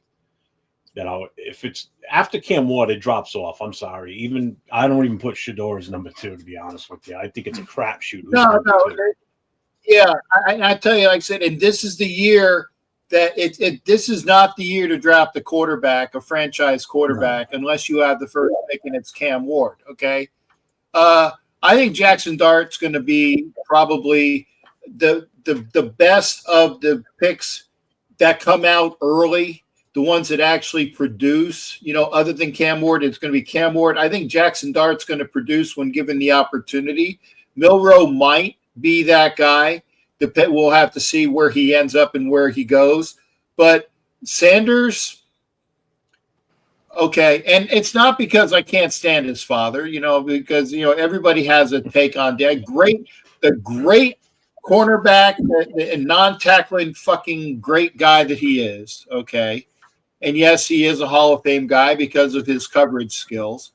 But, you know, it's not because of his dad, who's got the ego the size of the Grand Canyon. That's fine. That goes without saying. But I actually think that his son, Shiloh, will be a better prospect for whichever team gets him than Shador will. But if Shador gets himself to the right team, there you go. But it's not going to be with this team. And if the Raiders think that maybe he's that guy in round 2, if they don't do the Jalen Milroe at the top of round 2 thing, and if Brady convinces them, go get Shador with the first pick, that might be the play. You know, if Thom barks up the tree and says, I'm going to take my football and go home unless you draft Shador Sanders with the first pick in the second round, or if they trade with the Eagles to get that, with you know, that pick at 32, just like the Ravens did when they got Jackson, because then you got that 5th-year option. You know, if that's the pick, fine. But I don't know of anybody that should be picking Shador Sanders in the first round. Now, granted, if you put him back at the pick 32, that's basically a round 2 pick that you had to go up to just to get that extra 5th-year option. That's why that one is important. But I'm sorry, Jackson Dart's going to be the second quarterback taken, and Milroe might be quickly off the board, whether it's immediately after Jackson Dart or not. Milroe might be that third quarterback taken. But I think those are the guys. But, you know, don't sleep on the kid from Louisville. Don't sleep on the kid from North Dakota State. Don't sleep on Will Howard being in the right situation. It's a matter, you know, who the fuck knew that Tom Brady was going to be who he is? Because he was behind Brian fucking Greasy at Michigan. He was the backup. People forget that. Pick 199. My buddy Doc Cabral that's why he always throws 199 in our face, you know, 199. Well, good for him. Okay. But there's going to be a many quarterbacks in this draft. Nobody's mentioned Dylan Gabriel yet. Although I think that Jason Downs isn't in the chat. Although he'd be calling out. Yeah, okay. He'd be calling him out. I was going to say, I think that, you know, he'll be Dylan Gabriel's like a small man's Marcus Mariota, and they both have the Oregon thing going for them. But I saw Dylan Gabriel when he played for UCF. He's a very talented quarterback, but I think his size and his arm capacity are going to be what keeps him from being as productive as he can be. But there's a lot of guys available, guys. There's a lot of guys available. Wood, And- good to and see Cap- Hollywood's in house. Cap, there's going to be, just like Jeff said in the first hour of our show, there's going to be undrafted ones too. Like I think about UNLV, and someone in the chat mentioned Ricky White. I think Ricky White is going to get picked as a wide receiver, and by the very least by the 5th round. But the quarterback that we had this year, Malik Williams, if that guy goes undrafted, I'd love for the Raiders to take a crack at him, because he looked like Lamar Jackson for us, and to go undrafted, great. Like, why not give it a try? So just like you're saying, there's so much talent on all the other positions. One of the ones that we didn't really get to talk about so much because it's not a need for us, but it's heavy this year, is edge. There are so many great edge talent that a lot of what the draft analysts are saying is there might be like 4 to 5 different edges taken in the first round, which would then push a lot of talents down to us, which is the big, which the is big why thing is teams put a lot of value in those edge rushes. They're huge now. Years ago it was more defensive tackles and line, your middle linebackers and such. Edge rushes are like at a premium now. Because you see these guys that aren't like Max Crosby. Max is not the biggest of dudes, muscle wise and everything. He was a 4th round pick too, by the way. Yeah, and that's the other thing too. That was a gem. We got lucky there, to be honest with you. Getting him when we did, but he's not Tyree Wilson. Let's put it that way, muscle wise. Like you look at Tyree with his shirt off, and you stand Max next to him. They're 2 totally different body styles. One is just like cut and in shape, and Max, yeah, he's in shape and everything, but he's not that physical specimen. But he's just a different breed. That's just the way he plays. Some of these guys they don't look the part. I mean, Jesus Christ, look at Hunter Renfrow. Did you ever see the pictures? A few years ago where they took a picture of him and they put a picture up of DK Metcalf next to him, and they said, just believe it or not, these guys both play the same position in the NFL. Right. If you didn't know who he was, you'd be like, "There's no way." Well, yeah, yeah, they play the same position in the NFL. One looks like he's ready to get into a wrestling match and crush you. The other one looks like he's missed a bomb. 2 totally different body styles playing the same position. 2 different style players. Yeah. And Edge part rushers, of the man, they don't grow on trees when they're this good.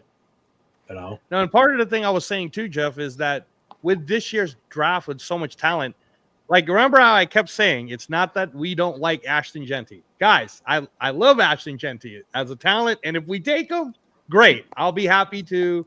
If we don't take him when we trade back, great. I'll be happy. Basically, I trust what's going to happen, and I'm going to be happy. Other than maybe if they take Shedeur Sanders at 6, that might be the only thing that might make me go, ooh, man, I don't know what happened here. But other than that, I'm going to be pretty much happy with what they do. I'm going to trust the process. Having said that, though, please don't come at us as a Raider unit if Ashton Genty has a hell of a season because he ends up going to a team like Chicago, for example. Because Chicago has something that we don't have. They have a good O-line already. Like right now they do. They worked it up in free agency. I mean, they kicked ass getting that offensive line set. Exactly. They did the right thing. Exactly. Right. So that's why, like, Genty could go to a team and ball out, and then everybody's going to say to us, just like what happened with Jalen Carter, everybody's going to go, see, you guys messed it up. You should have taken him, blah, blah, blah. But the truth of the matter is, Jeff, like I said, everything is situational, man. Genty coming to us, he might not have a great year because we don't have that structure for him. Right? Same thing with same exact thing with Jalen Carter. I always say, like, I get it. Talent-wise, yes. Jeff, are we gonna sit there and have an argument about, yes, I get it, we probably should have taken Jalen Carter instead of Tyree Wilson, blah, blah, blah. But you have to remember that at that time, Jalen Carter had a lot of bad behind him, and the worry was you send him to a town like Vegas where DUIs happen, and Jalen Carter might have ended up not even being the Jalen Carter you see right now. So again, I mean, I please get do that. not- I was mean, I just saying. definitely get that part. Well, you know what is the Raiders had suffered through years of not doing their due diligence. Like Damon Arnett is a perfect example. Ruggs, I don't blame that on coaches missing anything. I mean, that was just a bad mistake, that cost someone their life and their dog. And, it's a shame that happened. That wasn't something you would have picked up in looking through his back history more than likely. Arnett, oh, hell yeah. Somebody dropped the ball there. Someone wasn't paying attention. Someone missed something on that kid, because you should have passed him. The kid's now playing in the XFL or the USFL or whatever league. He's still playing now. So I mean, I get why they weren't gonna make that move on Carter. Hindsight being 2020, it's like shit. We should have made that move. But what are you gonna do? I'm not gonna be.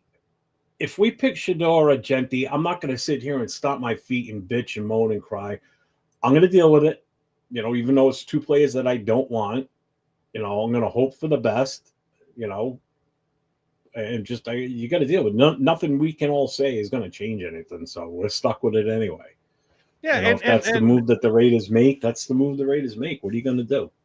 And where I'm at with the Genti move again is that, like, Jason, Genti is good. Like, we're not, none of us think that he's no good. It's just that if we can get more, then we should get more, right? The Shador one is a question for me, just because why did we pay Geno so much money if we were going to get a quarterback in the first round? The only reason why we should go back to the first round to get a quarterback is if we're somehow trading to the number 32 pick with Philadelphia because, I don't know, Milrose available, or I don't know, like they have a project that they're thinking of, so let's go get that quarterback. It's kind of like Jordan Love, right? Remember when Green Bay took Jordan Love and everybody was like, huh?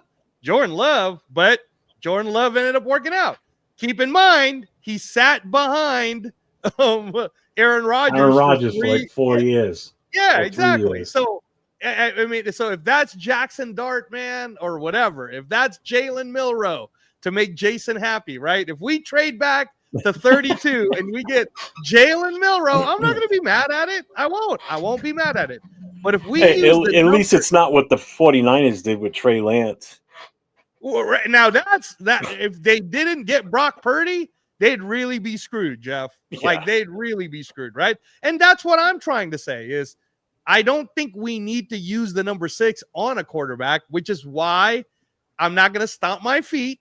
But it's going to be a hell of a show, Jeff, wondering why in the world we took a quarterback at number 6 when we don't need one. At this point, I'm just saying we have a starting quarterback. And we have a good backup, too. A backup that could be traded for a pretty good pick. What if we end up getting a 3rd-round pick for Aiden O'Connell? Would you be mad? I'm not going to be mad for a third just because now your problem is who's your backup? No, I know. I'm just saying, though, right? I'm just saying, right? But I want to keep him. Remember, I'm an Aiden O'Connell guy. I believe in Aiden O'Connell. All right? I think Jason, you're all for AOC, right? Yeah, this whole group right now is an Aiden O'Connell group.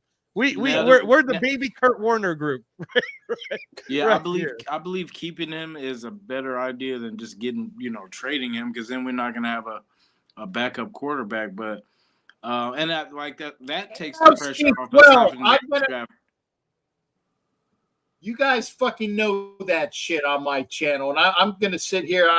I went off because I had to get something to eat and that's why my hair's back, so I don't have to eat my hair. AOC 12, that's all I'm going to fucking say. That's fucking rules of the channel. You guys know that. I'll be right back. Arr. What, he doesn't like AOC 12? What am I missing? New York. No, he doesn't want it to be AOC because that's it's a political thing. Okay. So that's what it is. But go ahead, Jason. Go ahead. Hey, believe it or not, I had a sign thing that I had done up when we were doing our Raider Connection shows, and I put on it Project AOC AOC 12 Project 2025. Like midway through the season last year. I got flagged for that for a political statement because of Project 2025. They were saying about who. So it's like I got flagged for that. I'm like, it doesn't even it says AOC 12, and then it just that whole AOC. I'm like, God damn it! So I had to edit that part out of the video. I'm like, what the frig? I think that's why Aiden got that's why Aiden really got the bad rap. It wasn't nothing he did. Yeah, I call him AOC 12. So. Well, I like Aiden O'Connell. I mean, if my wife Jeff was asking me, right? She's like, "Well, what happens if Gino gets injured?" I'm like, "That's great. Now I get to see Aiden O'Connell, which is what I wanted in the first place." I mean, the rest of the fans that don't like him are going to be screaming. Of Three course, of us up here are going to be smiling, like, "Yeah, buddy, go get him." Don't let him start winning some games. Yeah. Shut everybody up. Yeah. Well, also protect them, right, Jason? We've always said if you protect Aiden O'Connell, he'll get the ball to where it's at. You know how everybody always talks about Shedeur Sanders accurate. Maybe he doesn't have the biggest arm, but he's accurate. He's going to get the ball there, blah, blah, blah. I've always said the same thing about Aiden O'Connell, by the way. He can get the ball there, too, if you protect him. If you don't mess with him, he'll get the ball to where you need it to go. It's just that you can't blame him when he didn't have an offensive coordinator first year, and then you can't blame him for the shit show he had to deal with in the second year. So I don't blame. It's the same thing. I give him a pass, just like I give Tyree Wilson the pass, Jeff. Last year was really Tyree's real first rookie year. He's been on this team. What? This is going into his third year. So now, right? Yeah, so Tyree and Aiden are in the same. He's had 4 offensive coordinators already. He's on his 4th one now at Chip Kelly. Okay. Yeah, exactly. He's had 4. And it's almost the same shit that Derek Carr went through when he was here. How many offensive coordinators and head coaches did he go through? Because we couldn't keep continuity with coaches. Yeah, I know Gruden wasn't really like a firing. It was because of some stupid thing he said, when he wasn't even a coach in the NFL, but they still nailed him for it. He did the right thing by stepping down. I get it. It took the spotlight off the team, and it made sense. I get that. So that wasn't a firing. But all the other coaches that were fired when Carr was here as our quarterback, all the different coordinators, that doesn't help a team. Hopefully we've got consistency and continuity for the next few years, as long as Pete Carroll's here and whoever he's got on his staff that's going to take over when his time is up. We've got him for 3 years guaranteed, 4th year team option. Yeah, so he could be 78. If he can make it to 78 years old, then that's fine. I don't see why he can't, to be honest with you. I mean, he's such an easygoing dude. He doesn't look like he gets stressed over anything. Yeah. I mean, he's one of those guys where you look at him and go, there's no way he's the age that they say he is. He's got to be in his 60s. No, he's 70-something years old. I hope I'm still like that when I'm 70 if I live that far. Yeah. Jesus Christ. And I think too, Jason, like what makes this draft fun is my expectations. I think last year I expected too much from the Raiders, and then it was disappointing. Versus this year, I believe is there a world in where I believe the Raiders will make it to the playoffs? Yes, because all the signs can point to it. Like in the last 5 years, every stadium that's hosted WrestleMania has also gone to the playoffs. I'm just going to throw that out. If we don't go to the playoffs, we'll be the first team in 5 years that hosted WrestleMania that did not go to the playoffs. So I believe you're going with that. Okay. I'm going to go with that one, right? But also, Jeff, all right, no, I'm going to keep throwing it at you. I also believe that let's host WrestleMania every year then at Allegiant. Yeah. Shit. No. Gonna hit one of these years. No, Jeff, but I also believe that because we have 9 picks and our team, like Spy Tech did some good things on the offseason with the team so far. Geno Smith's a good enough quarterback to get us to the playoffs. He did it with Seattle. He almost did it this year with a shitty O-line. He almost got him to win the division with a shitty O-line. All right. So I believe that Geno Smith could do it. I also believe that worst case scenario, for whatever reason he gets injured throughout the year, the depth of having Aiden O'Connell is a good thing, not a bad thing. That he can just, take over for 2, 3, 4 games, whatever, and get us over, right? And I honestly believe that if Wilkins doesn't get injured, and Crosby doesn't get injured, our defense, that front line, man, that's a scary front line, guys. That's a very scary front line. I just think O'Connell's too valuable to trade away. Right. I know people will be like, oh, we could get a third rounder for him or whatever. I want draft picks, but I also don't want to get rid of our only legit backup. Right. Seriously. That means whoever you're drafting is possibly going to be a backup. Right. Right. You better put a force field around Geno Smith or we're fucked. Plain and simple. Right. You know, and he's on a rookie contract. You don't trade away someone that's on a rookie contract, especially. Well, that's why I was saying about Tyree Wilson. But you're like, oh, I want to trade him away. He's still in the rookie contract. We don't trade him right now. Remember, him and Aiden O'Connell were drafted in the same year, Jeff. So that's why I don't want to trade Tyree yet. It's like it's not worth it, man. We saved like $500,000 to trade Tyree, unless again I'm not looking to trade him either. I mean, you're still paying peanuts for him for what he's producing. So I mean, right. At this point, you got to stick it out with him. Yeah, and I'll say this too: like we only signed Malcolm Kuntz to that 1 year. I think the price was a little steep, but whatever, right? If they really believe in Malcolm Kuntz that much, and that's fine, whatever. But there's so much. The reason why I thought it was a little steep, honestly, is we have the number 6 pick, and I just told you the edges are crazy good this year. There's so many good edges this year, man. There's that Mike Green guy. We might have gotten Mike Green in the second round anyways, right? And at which point, what if that guy ends up being better than Kuntz? So to kind of like give him that guarantee, we only have $42 million left right now, and we still have to restructure Colton Miller. So, man, I was hoping we could have gotten Kuntz for like 8. $8 million was kind of like my all right, we'll give you a shot, sure. But whatever, man. We gave him to 12. So I was just trying to say that our front line is going to be so scary. And the other thing, my hot take, Jason, that people hate me for saying this, is I think DeCamarion Richardson next year is going to be like the Jacorian Bennett. Where you know how like everybody hated Jacorian Bennett in his rookie year, then all of a sudden in his second year he was awesome. I think DeCamarion Richardson is going to be that this year. I think that's part of the reason why you're not hearing too many experts saying that the Raiders are going to take a cornerback. Just because I think the Raiders kind of have an idea of what they want to do with cornerback. Although I wouldn't hate Jedi. If Barron somehow ends up a Raider, I wouldn't hate that. That kid's pretty good. Have you seen Jedi Barron, Jason, from Texas? Texas, yeah. Yeah, that guy's pretty good, man. I wouldn't hate it. Would not hate that at all. He's on my DB list for sure. Oh, but I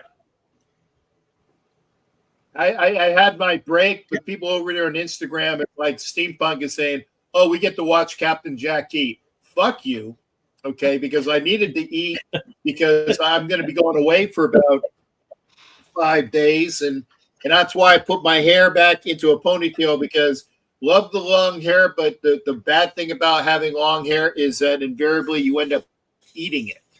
So it probably looks like ass, but it's just so it gets up out of there. And again, we welcome everybody here. You're saying, who the fuck is this guy and why did he come back? This is the draft show with people that actually know what the hell is going on with prospects in the college ranks. Again, there will be a show Thursday. I will be at the draft, and I'm going to ask very nicely from Angelo if I can come in. If I'm able to, I will do some. As long as your Wi-Fi is good. As long as the Wi-Fi is good. The Detroit one was okay. Yeah, the Detroit one sucked, but we'll see. I don't know if they have Wi-Fi in Green Bay because it's such a small town that maybe I think they have mice going on the treadmill just to keep their Wi-Fi going. Yeah, right. Out there. It's kind of like my watch just told me Green that Bay last week. You know that, right? They didn't just settle in Green Bay. It was 3 weeks ago. I swear it was 3 weeks ago. But again, thank everybody for being here. And so I had to eat. And by the way, Gentlemen, we could do this show for everybody, but my ass is leaving at midnight because I have to pack my other bag and I have to get a little bit of sleep because I got to get up early to get to the airport to go to Appleton. So Angelo and Jeff and Jason, anybody else here, you guys have carte blanche, but I'm out of here at midnight. I just wanted to make that announcement. So that's up to you. I'm ready to call But I didn't mean to put a major, thud in that.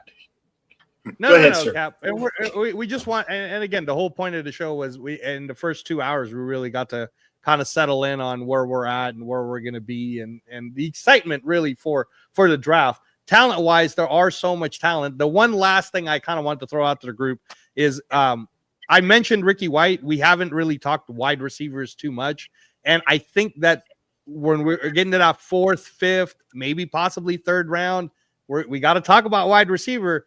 I kind of like this Savion Williams kid.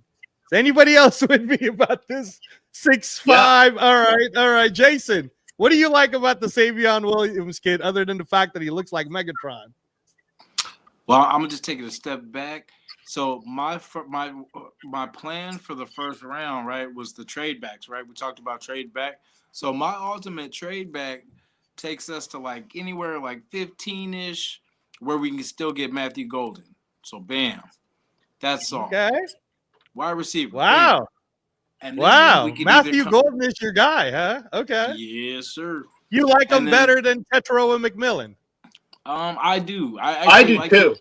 I love his route running. It's so smooth, and like the boy's got hands. He gets it over double, double coverage, all that.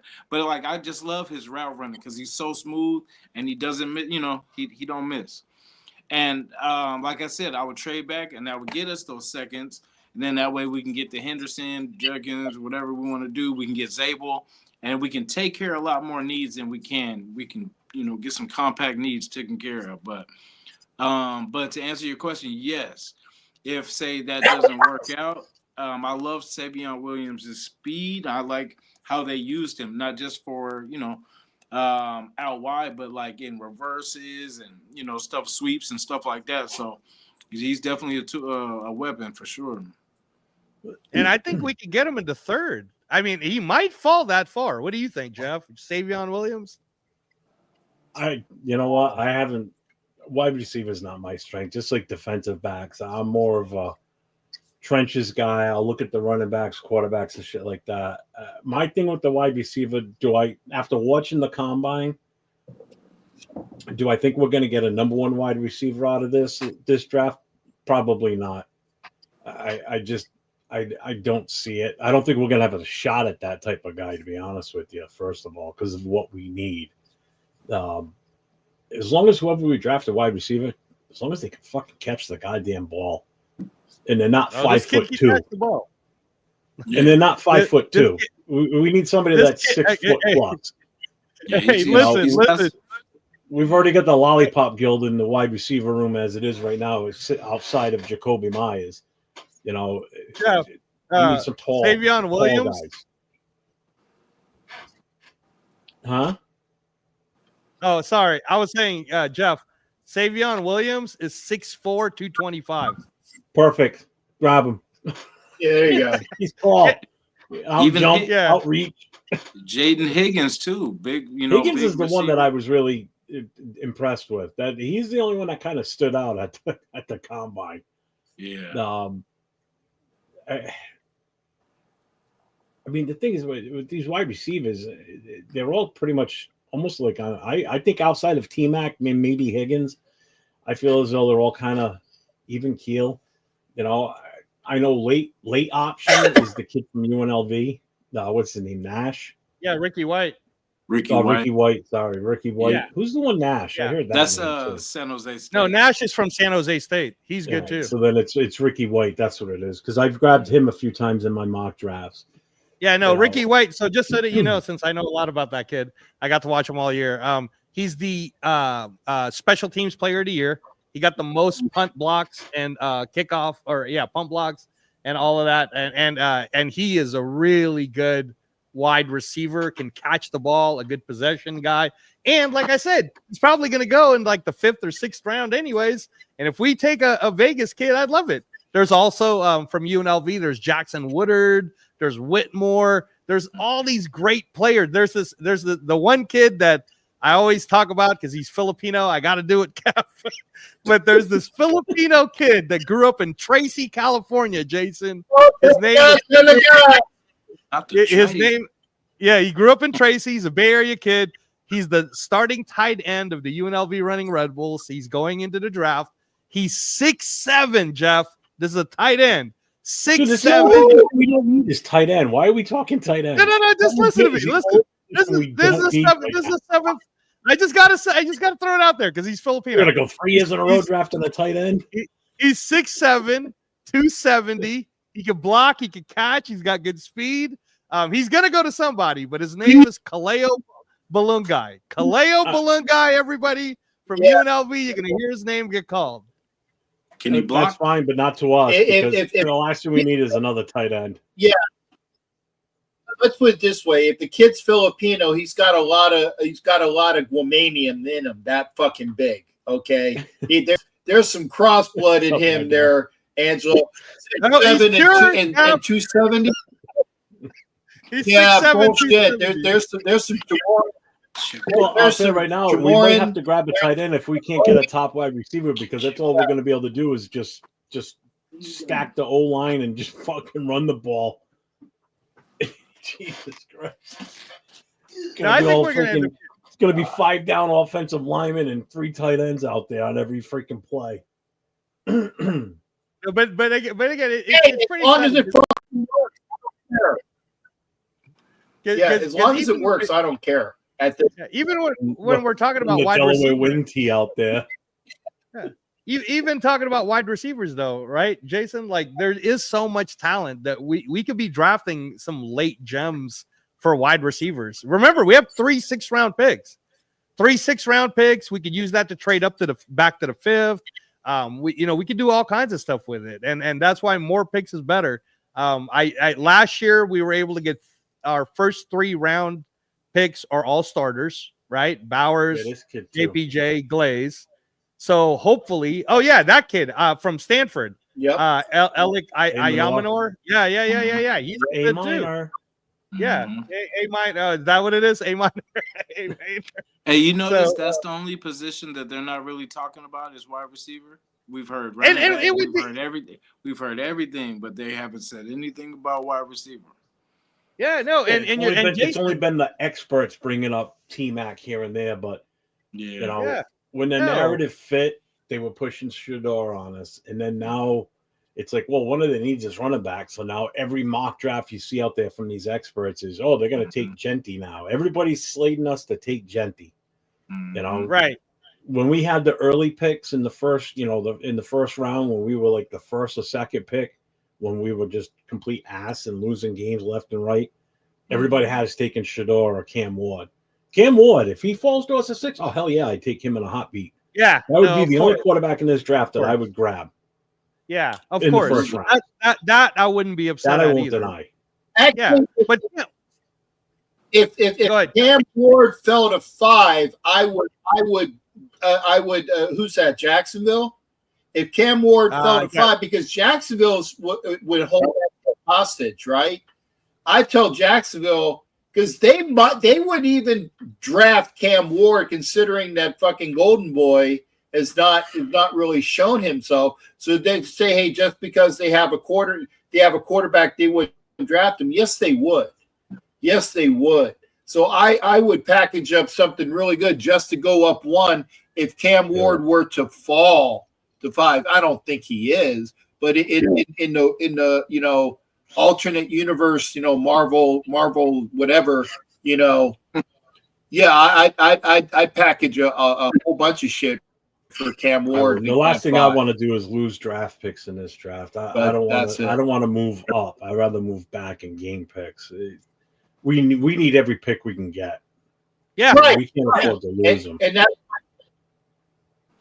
move 6, 9 to 12, and again, like if you were talking about going to 19, that's way out of my range. But I'd go 6, 9, 12, pick, all these extra picks. If I was to trade with the fake Pirates at 19, trust me, I would be making sure that I'm getting very, very rich off the Bucks.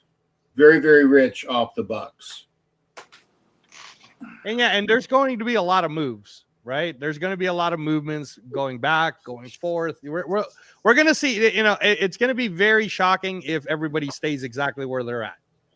I wouldn't be surprised if, like somebody said it earlier, if somebody wants Genty so bad they're willing to trade above the Raiders. Maybe the Cowboys are that crazy that they'll trade with the Jaguars to go get Genty.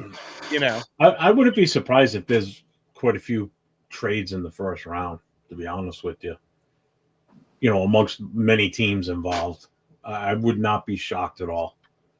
I wouldn't be surprised if 2 out of the first 4 picks or 5 picks trade out of that spot. All but us. Right. Yeah. No. Well, here, final prediction. Him out with the opinions. So and thank you, Edward. It has been a really cool show, and I know Cap's got to go anyways. So, how about final predictions? Let's start with Captain Jack. Where do you see it happening, Cap? What's going to happen on draft day, Thursday, when you're there? I really think that the Raiders are going to trade back. I really think that that's going to happen because that's a lot of the smoke coming out. That don't be surprised, because this is about the time you start seeing things and hearing things that actually make sense and actually happen. Okay, not the Shedeur Sanders shit, not the Genty shit. And I will go with Mr. Dell. If Graham falls to 6, I think that's the pick. I really do. But other than that, and maybe if Hunter falls, they'd go for Hunter. But other than that, I think that the Raiders are going to say, okay, you see who's been drafted 1 through 5. Who wants that guy? Okay, Cowboys, do you want that guy? Oh, by the way, Saints, who are drafting at 9, and I think the Saints would actually draft Jackson Dart 6. I know that that's a little bit of an overdraft, but if you put somebody in the seats that has a great potential, and he played at Ole Miss, okay? There you go. So if the Saints want to go and get their quarterback and it's not Shedeur Sanders, I think it might be Jackson Dart early in that 6th pick, and then we trade back to 9. And then, God forbid, if Genty is there at 9 and the Cowboys hadn't traded up to 5 to go get him, if Genty's there at 9, yeah, Dallas will be, oh my God, they'd have a fucking orgasm. You'd see the camera in the war room in Dallas, and all you wouldn't be able to see anything because there'd be a bunch of jizz coming at you because the Genty's still on the board and it's the Raiders pick. Yeah, I know I'm sick, but I just need to say it. But yeah, this show went off the rails, guys. Well, I've kept it pretty much not doing it, but I got to be me. But the seaman is talking about seaman. Yeah, the seaman is talking about the Navy, seaman. so no, the chief, the Navy chief, not the Kansas City Navy chief is talking about seaman. But anyway, oh man, but yeah. Good bet. All right, so Kevin's predictions but are Jerry Jones. Raiders are trading back. That's what I think. Okay, and so Kevin Jack is saying Raiders are trading back, and Raiders are trading back. That's Captain Jack's final predictions, and Jerry Jones is going to jizz all over. It's there's going to be nothing but sticky white on the cameras, man. All right, Jason. Final predictions before I see you again on Thursday. Give it to me, brother. I hope we trade back. Hope we trade back, get more picks, and build this team up. And you want Matthew Golden, right? Yeah, Matthew Golden mid first, and then we do our damage in the second. All right. All right. Right. That might be the most original one because nobody said wide receiver for the Raiders for the first pick. So that's possible, man. Matthew Golden is projected, according to Daniel Jeremiah, he is like 10 slots better than Tetro McMillan. So Matthew Golden might be the first wide receiver off the board. He's one of the few that I respect that does mock drafts. Him, Bucky Brooks, and Peter Schrager are the three that I kind of pay attention to. Peter Schrager is usually right on the money. Oh, yeah, Schrager. Yeah, Schrager's not bad. Did you see that he left the NFL Network? He's going to be with ESPN now. Oh, that's interesting. Yeah, his last show was a few weeks ago. Okay. Yeah, he's all right. more money. All right. All right, Jeff, final predictions for you? Graham will trade back. That's what my prediction. The Raiders will trade back? And Graham, or they're going to trade back. Oh, Graham. We'll either take Graham at Which 6. means they're not going to do anything that we've just picked as predictions. They're going to come out of somewhere. Yeah, I don't care. As long as it's not a Leatherwood pick or a Tyree pick, granted, we could still fuck it up in the first round, but it's going to be almost impossible. You'd have to reach for somebody that's ranked in the 50s to totally screw up this first round pick. Right. But it's been done before. Remember, and again, we picked the kicker in the first round once. Yeah, but see, I know, and I speak for you, Jeff. We've seen that shit. Yeah, Darius Hayward Bay comes to mind. Okay, but I don't think that the brain trust with Brady in the ear of Spytek, who's up with Pete Carroll, with Chip Kelly there. They're not going to fuck up this wet dream. They're going to do solid or trade back. Guys like us, Go ahead. And some of the older fans that are in the chats and everything, they can expect shit like that. That's what I'm getting at. Some of these younger fans will be like, the Raiders pull something stupid and they'll be like, what the fuck? And then we'll all be like, well, I'm not surprised. We've done this before, Not so much with the current regime, but, you go back 5-6 years and you look at some of these picks that we made and you just shake your head going, but what are you going to do? Well, all right. I'll end it off, Cap, so you can say the goodbyes. What I want is for us to, if we get the 6, I don't think Mason Graham's going to be available. I'm sorry. He's just that good. If he is available and we pass on him, then we can have an entire show and talk about why in the hell did we pass on such a great We'll be doing it that night right there. Yeah, but what I would like is the Cowboys, just like Cap says, is just so hot and heavy for Genty that we trade back with the Cowboys. So my hot take will be the Raiders will get 2 first-round picks to trade back because they want that talent so bad.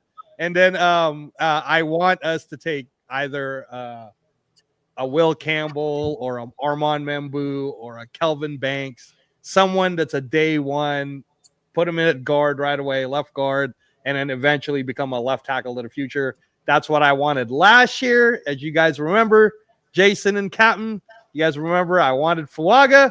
We didn't give Fuaga. I was correct about Fuaga. I didn't too. Yeah, I was totally right that he was going to be a day one starting left tackle of the future, and that's what he ended up becoming. So I would like someone like that for the first round. I know it's not sexy. I know you guys hate that I always want a O-line, but that's really who I think we need to get. We need to get an O-line. So that's it. That's it for me. And then the rest, of course, is what me and Jeff worked on. Running backs in the second, wide receivers in the third, and so on and so forth. So that's it for me, Cap. All right. Well, again, Goodbye. I want to thank you, Angelo. I want to thank Jason for popping in here. I want to thank Big Jeff for popping in. Thom, T3 for coming in as well. Again, people were saying, "Where's the link? Where's the link?" No. This is not your normal I put up, and I thank everybody for trying to come in, but I wanted the talking heads that actually know about particular things in the draft. I'm not one of them. I just throw out opinions of different things to try to keep it interesting. Hopefully I wasn't lost on anybody, and also semen jizz on the screens, something like that. Or the fact that there was no, porn in the background. Like I said, I turned that off before the show, so that wasn't just there. But again, be here Thursday, and it's definitely and Angelo, you can run it earlier. You can run it earlier, just at 9 o'clock. Yeah, just click on Roku. Roku is the 9 o'clock. You can run it earlier, and if you can add Roku, if you know how to do that without running it from Jump, I don't know how you can do that, but we'll do it. Well, remember, be here. Jeff will have his show there. And Real Talk Radio. Yeah, it might be. Maybe Jason, Mason Graham you're gonna You're going to join us after your work, right? Or after your school or whatever? Yeah, I'll be Jeff. I think I'm on with Jeff and Chris, I think, that night. Yeah, because I'm going to have on my end, it's going to be myself, Christopher Raiders, Jason, Nate, LV Raider 10, who's my Thursday night partner, and Wednesday night partner, along with Jay from Just Raiders Baby. So there's me, Chris, Jason, Jay, Nate. So that's 5 right there. Afakasi's going to jump in too, so that'll be 6 out of the 10 that I can host in there. So I know Rundown's doing his thing, and he's going to have a bunch of people in there. So that's why we split studios, because there's no way we'd be able to get everybody in the same one. There's just too many people. Jeff, could you just connect the Captain Jack channel to yours when you start it? We can figure something out. We can work on it. Are you around tomorrow during the day? Yeah, tomorrow. Are you doing something? Hit me up tomorrow. We can test it out and see what we can do. We'll play around. Cool. Yeah, because what time are you starting it? Well, I want to go on at 6:30. Kind of do like a show type thing, like get everybody in the channel, and people can pop in when they're ready to pop in.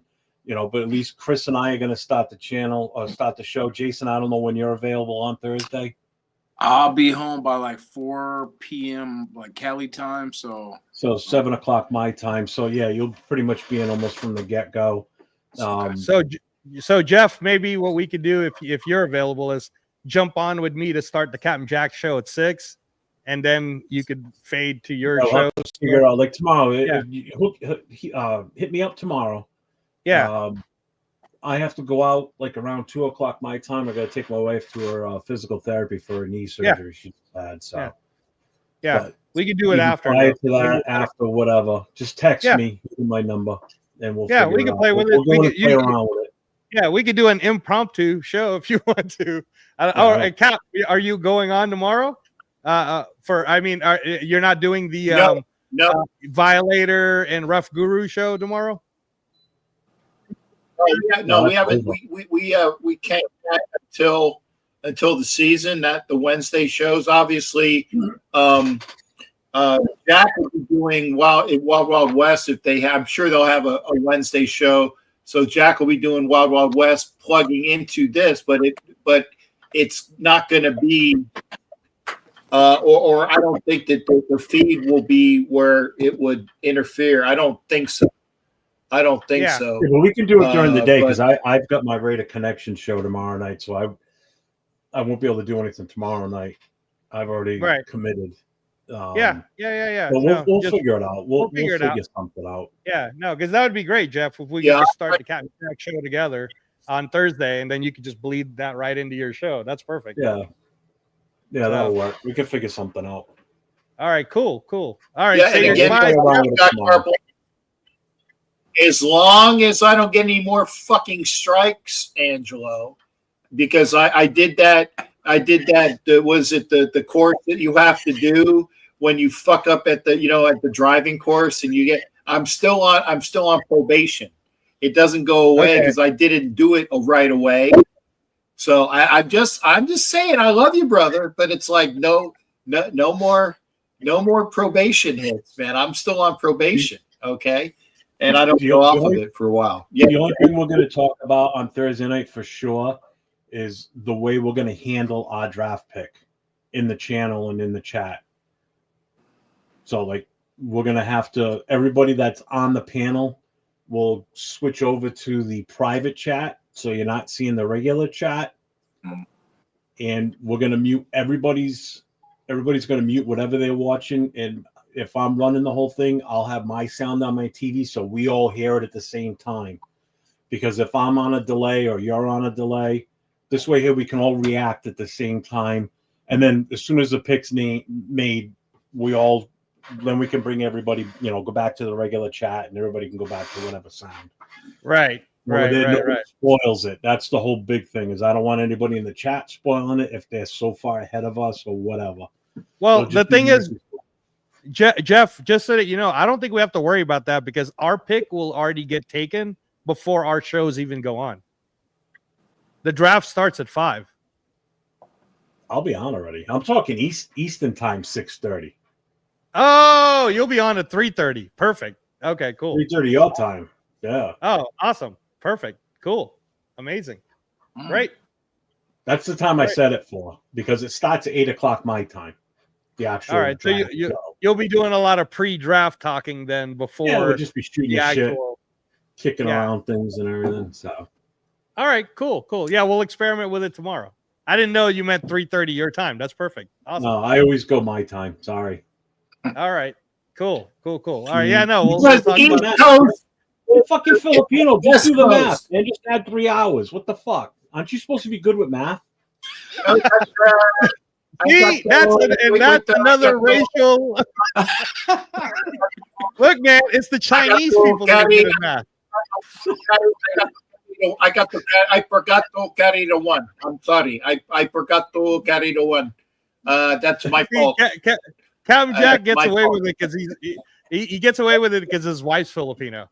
So it's not considered racist coming from him. Well, but my wife is a Filipina. Because if my wife was a Filipino, that would make me a bakla. That's true. That's absolutely true. It's true. All right, guys, this has been fun. Yeah, salute. Thanks, chat. Thank you for the super chats tonight. Gentlemen, Appreciate thanks every again. one of you. Talk to Thanks, you tomorrow. guys. Thanks for the chat. Yeah, got good. Awesome. I tried to acknowledge them so that they went up on the screen. So good to see. And again, thank you everybody. You guys are always welcome to come over to my channel as well. It's diverse. It's different from Jeff's stuff. And yeah, you got to put up with me, but that kind of goes without saying. Hopefully I would gain your trust in such a way. I am a different cup of tea, but we'll see. But again, I thank everybody for being here, and I'm not kicking anybody out. If you guys want to pop, I'm just going to go from the bed. We're gonna leave, and I'm just keeping everybody on here. We all appreciate, all of us plus Thom appreciates everybody that came in tonight, and I got to go pack. I will be on a flight tomorrow to Appleton, and then like I said on Thursday I will be up at the draft. Hopefully I can get some TV time so I can be there railing on with a good pick. And again, who the pick is, when it is, to be determined. If we see you, we'll shout. We hope so. We hope so. Like, look at that old salty. Okay, cool. Again, I'm not in the inner circle, so I'm going to have to work up to get into the inner circle because I'm not anybody that is worthwhile, according to the Las Vegas Raiders, to be in the inner circle. I'm just saying. Oh, I got my fucking. I got my scooter, dude. I'm bringing my scooter too. Use that as to move people. Just whack them. You can't. I do have my cane. I will have my cane, Jeff. I'm just saying. But I'm going to be I'm going to be taking my scooter there. I would take my power chair. I just got my power chair today, but I don't have the bag for it. So that's why I'm not going to take the power chair until I got the bag for it, because the airlines fuck up my scooter. So even with the bag, so that's why you need to put I'm a going to train put horn. the power chair down. That'll get people to move. Whack a train horn on there. Well, it's not getting people to move. It's getting fucking baggage handlers not to fucking throw it into like the fucking gorillas you used to see on the Samsonite commercials. They have no fucking clue. They have no fucking clue. Yeah, well, go look it up, guys. It's Samsonite or American. Actually, it's American Tourister. I was wrong. It's American Tourister. Yeah. Ladies and gentlemen, thank you for joining us tonight. We're gonna pop out, and we'll see you tomorrow on this channel, and we'll see you Thursday on this channel. It's going to be a great time, so we'll see you then. Fuck.